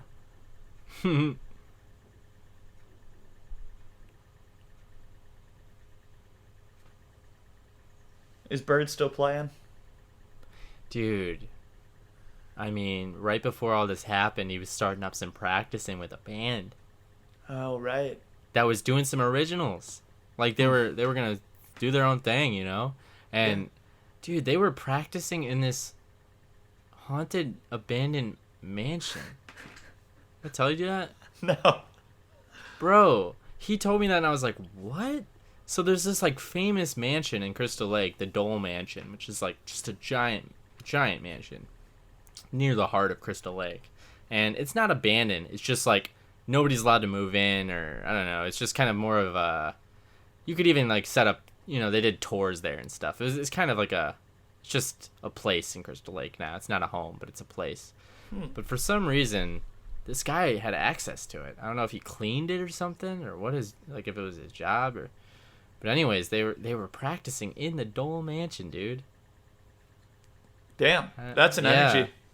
Yeah, and supposedly the guy who did drums had also been doing, like, he had made some of his own stuff before, and he, like, had done recording, and so he was gonna maybe record with them some stuff. But I meant to ask Bird about it, just never came up, what the update was but I was hyped about that. That's awesome. Yeah. Yeah, keep, send anything my way that ever does come up. Yeah. Dude shreds. He still has that. He just gotten that, like, purple guitar, too. That thing was so pretty. Right near the end of that Keys Knees career. Keys Knees. Ellie's trying to get me to make a video for, like, the Oh Boy project. And it's funny how much I've just, like, really put that thing away. Like, so soon. What song would you go for? That's what's hard. I mean, I've always been most into, like, Used to Be, but you and Ellie are both very into Second Mug. So. Oh, incredible. It's an obvious choice. Yeah, she was thinking about maybe even just doing one herself. Yeah, that'd be fun. I was and like, I feel yeah, like that do could it. really kind of work. I mean, yeah. Like, I mean, of she's her so or of good. you? That's what I said. I said, okay, wait. Because I was picturing Do one her of when you said yourself. that. Yeah. Do one of yourself. Like, you act in it. I mean, it would be really cool. It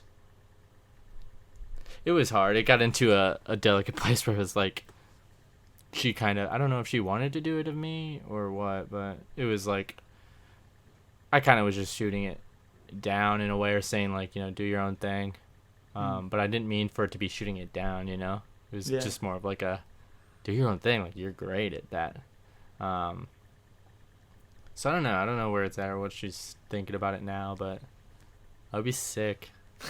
yeah, for sure. And while we were talking about that sort of stuff, I was, like, thinking about how it's kind of interesting how I haven't thought about that project in so long, and I just, like, I put it out without ever really trying to market it after it was out or anything like that, you know?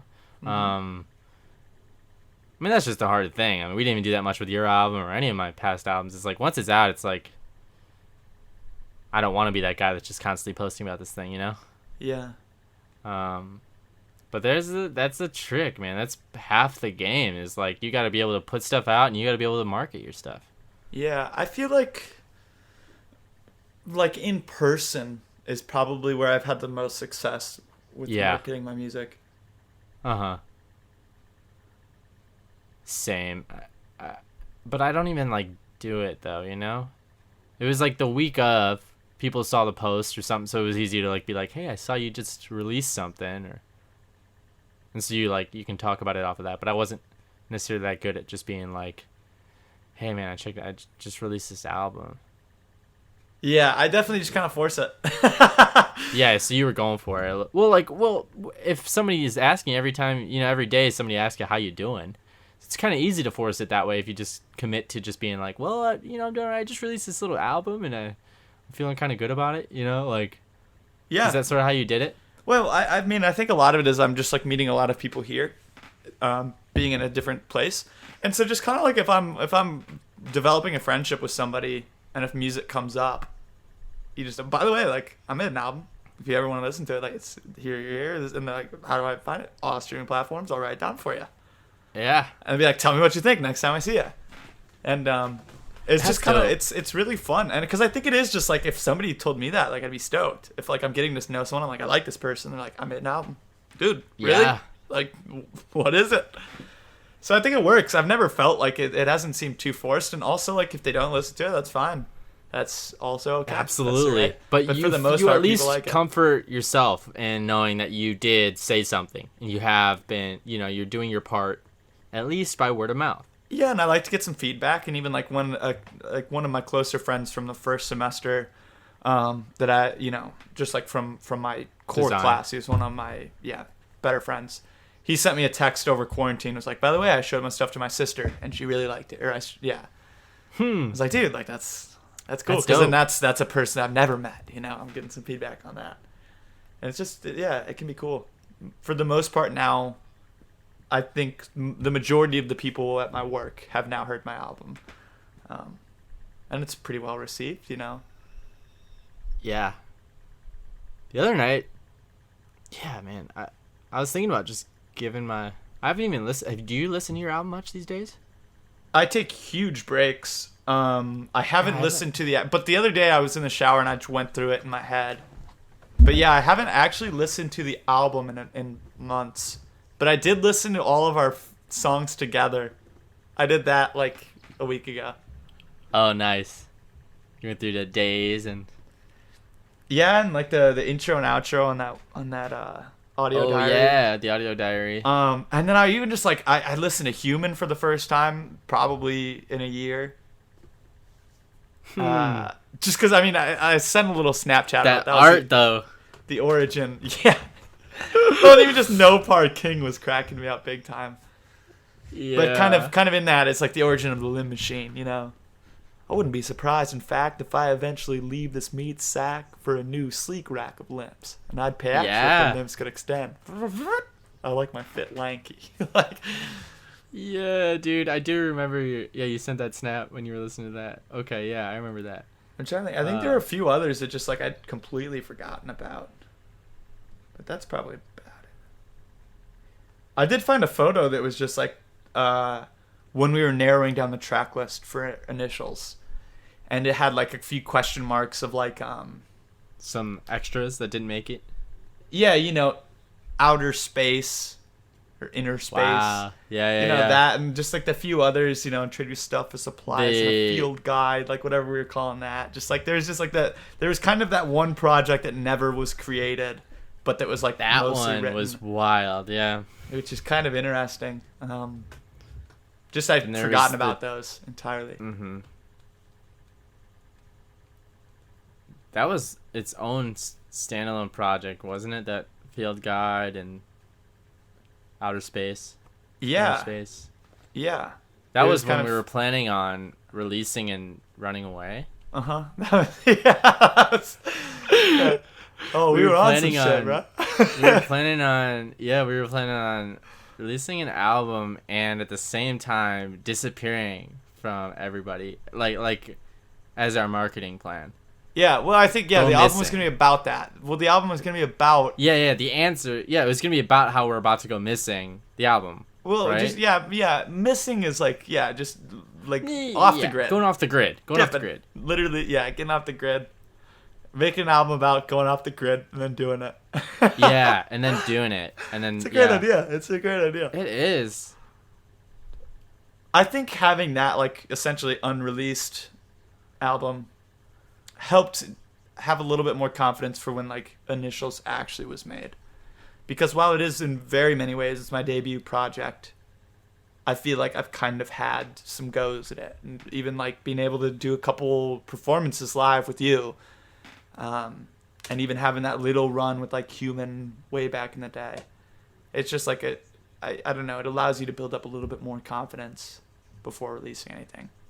Mm-hmm. Because there's no shortcuts. You kind of have to go through those things. But I'm Yeah, happy that I just, exactly, like, got a man. little bit further. Yeah, I mean, it worked.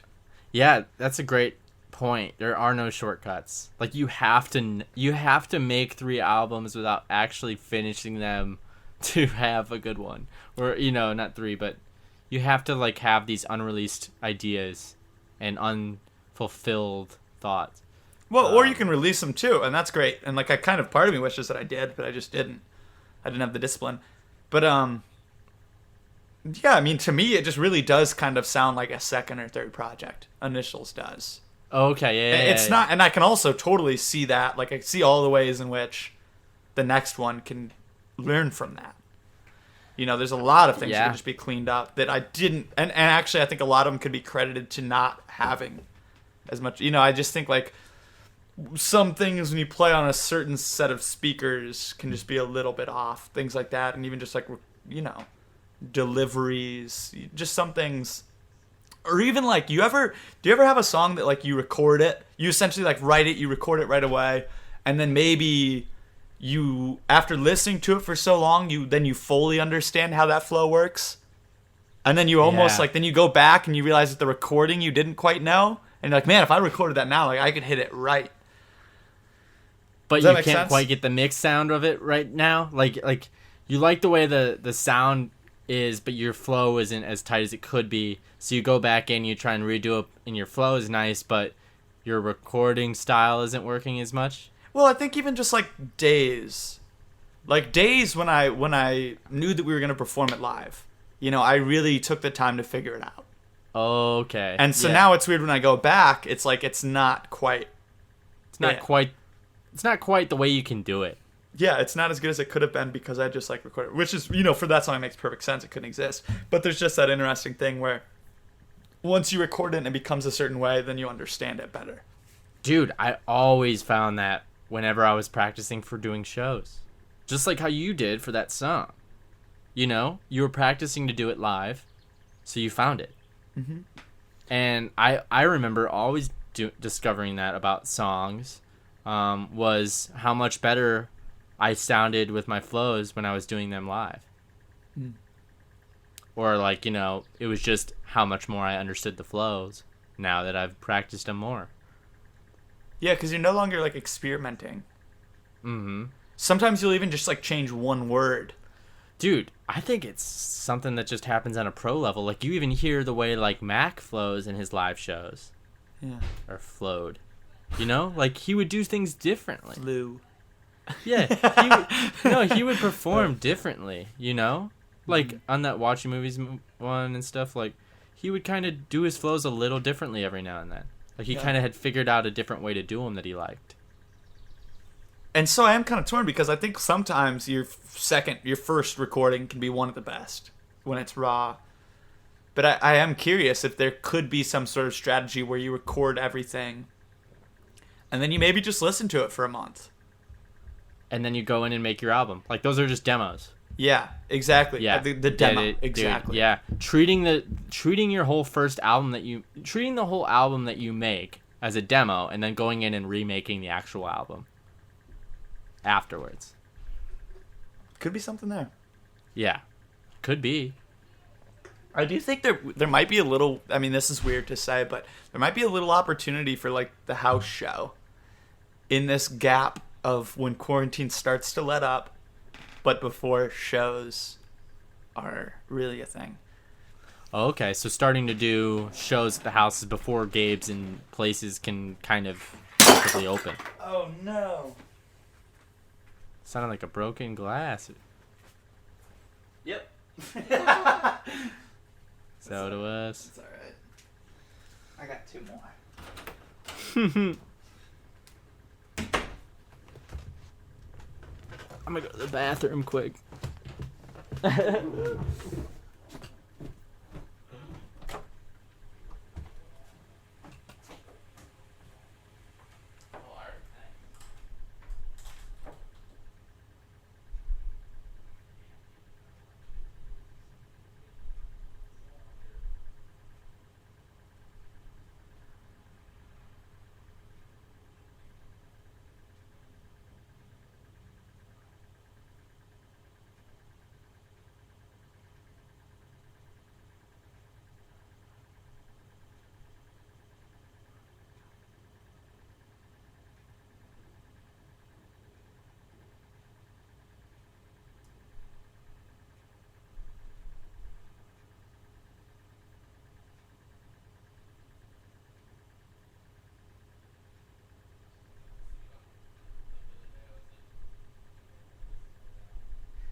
Dude, guess what just came in the mail?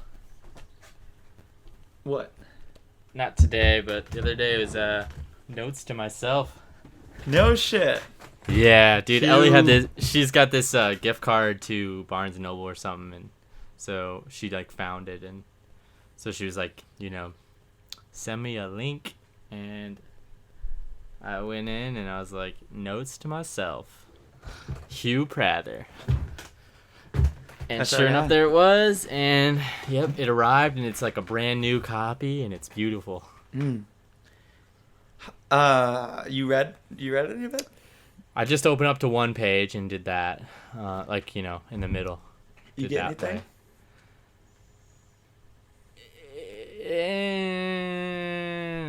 way. It was about how I am not made up of the thoughts the other people have of me.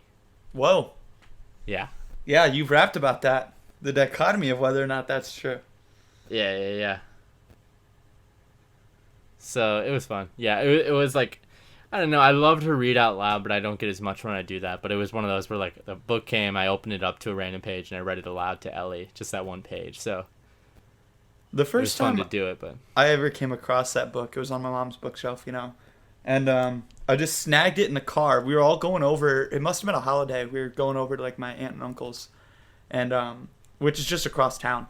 And I hopped in with my dad, just the two of us, and I had that book, and I just start reading the first few pages, and it starts off with a bang about just like being present, essentially, and like telling people you love them. Looking your like it's like just dropping Whoa. bombs. And I was like reading these pages, and I'm just like kind of like looking up, and like it was one of those things where like I really feel like my dad was not ready. Like I think like it was this really cool moment where I felt like he was like we just both were like, dude, this is sick.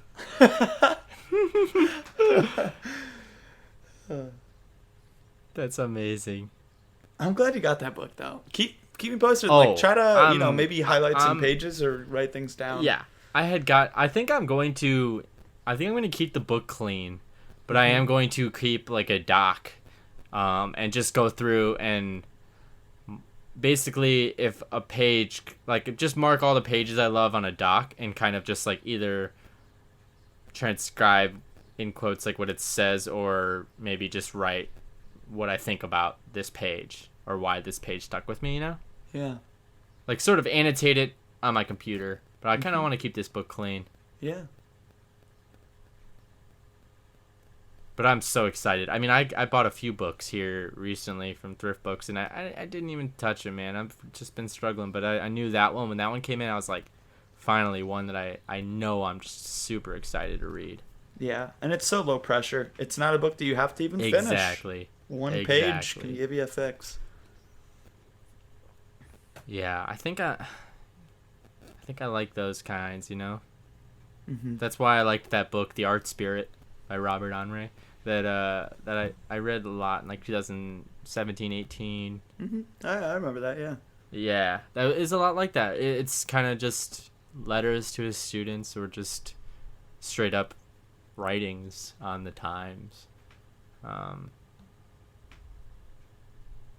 Similar style of just you get through a few pages and the next few are going to be completely different or something, Yeah.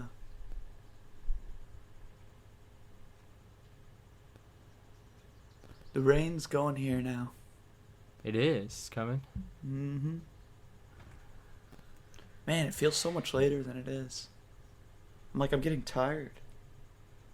Are you? Yeah, I'm feeling pretty good, man. I had about a full French press Nice, yeah. worth of Joe. I got my 10 last night. Mm.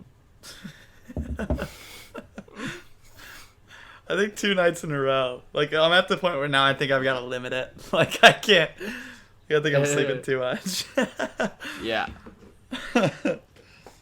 It's so funny how like valuable sleep is, but how much you don't want to overdo it. Yeah, I mean, you just don't ever wake up when you sleep too long, and the days feel short. My Yeah. timing. I've been going to bed a little bit earlier though, so that's the plus. Yeah, my schedule's remained pretty consistent over the past year or so. Yeah. Pretty good sleep schedule. pretty consistent midnight to 9, which I think we've talked about already in this podcast.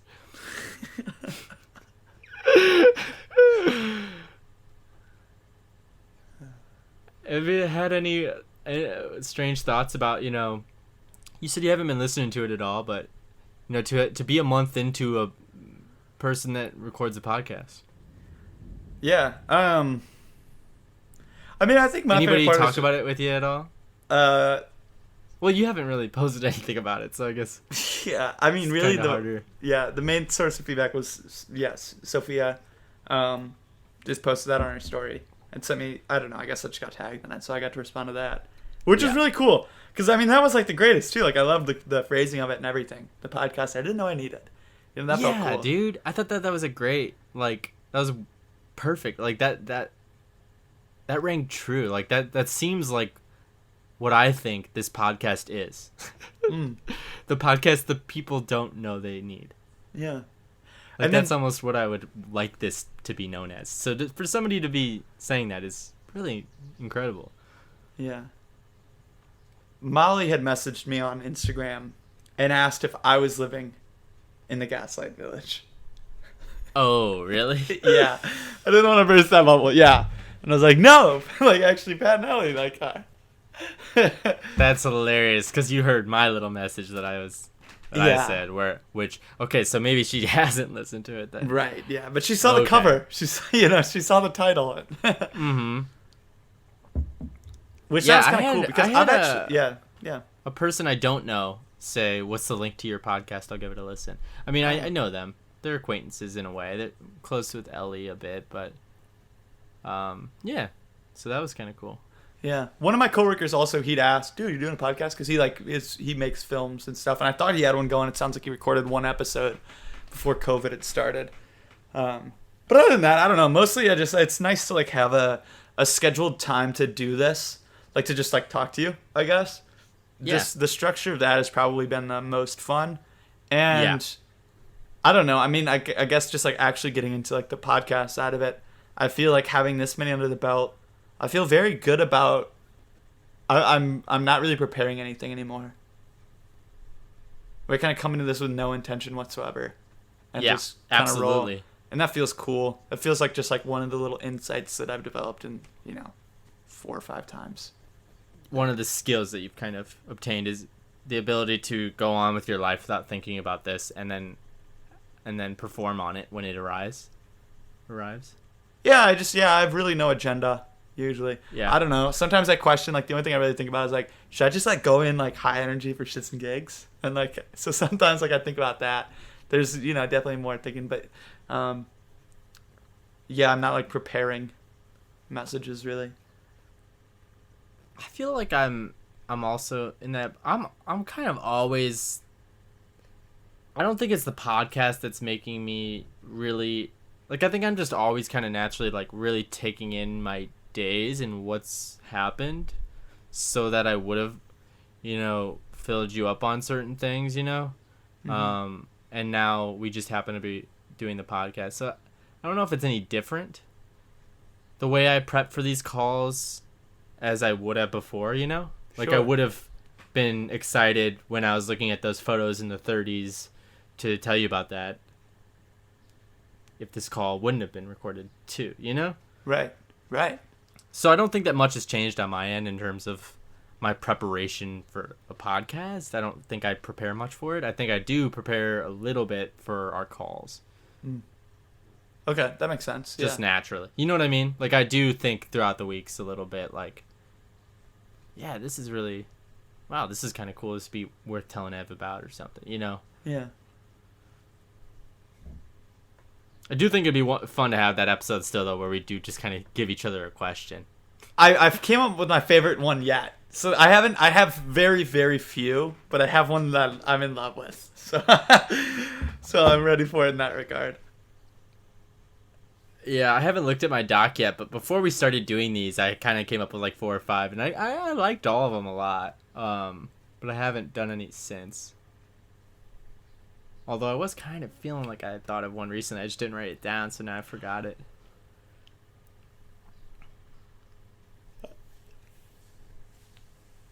What do you got planned for the rest of the day? I'm gonna. So I just digitized that one tape that I brought back, and I might just work on clipping that up a bit, but also I might work on casting those people. Like, I've got all the people I want to shoot or to cast for this short film that I was talking about, but I haven't necessarily reached out to all of them. There's only 5 people in it. One of them is Ellie, so there's just 4 to cast, and then one of them's my friend Sean, who's already agreed. So I've got to cast 3 more people, and I've got them in my head. I just need to communicate with them. So maybe I'll start by doing that. Maybe I'll try and get myself to do that today, but other than that, just kind of kicking it. Word. Well, what do you say? Yeah, I don't really have much. Want to call it? Else. Yeah. Maybe I'll talk to you about Sunday or Monday about attaching the Ames trip to the Des Moines trip. Yeah. Just shoot me a text. I'll just text you about that. But sounds good, dude. Word. Glad to talk to you. Glad to catch up. Yeah, that was a good one. Nice and long. Nice and long and. I'm gonna clean up some glass. Yeah. Good luck, man. Be safe with that. Appreciate it. All right, dude. Peace out. Peace.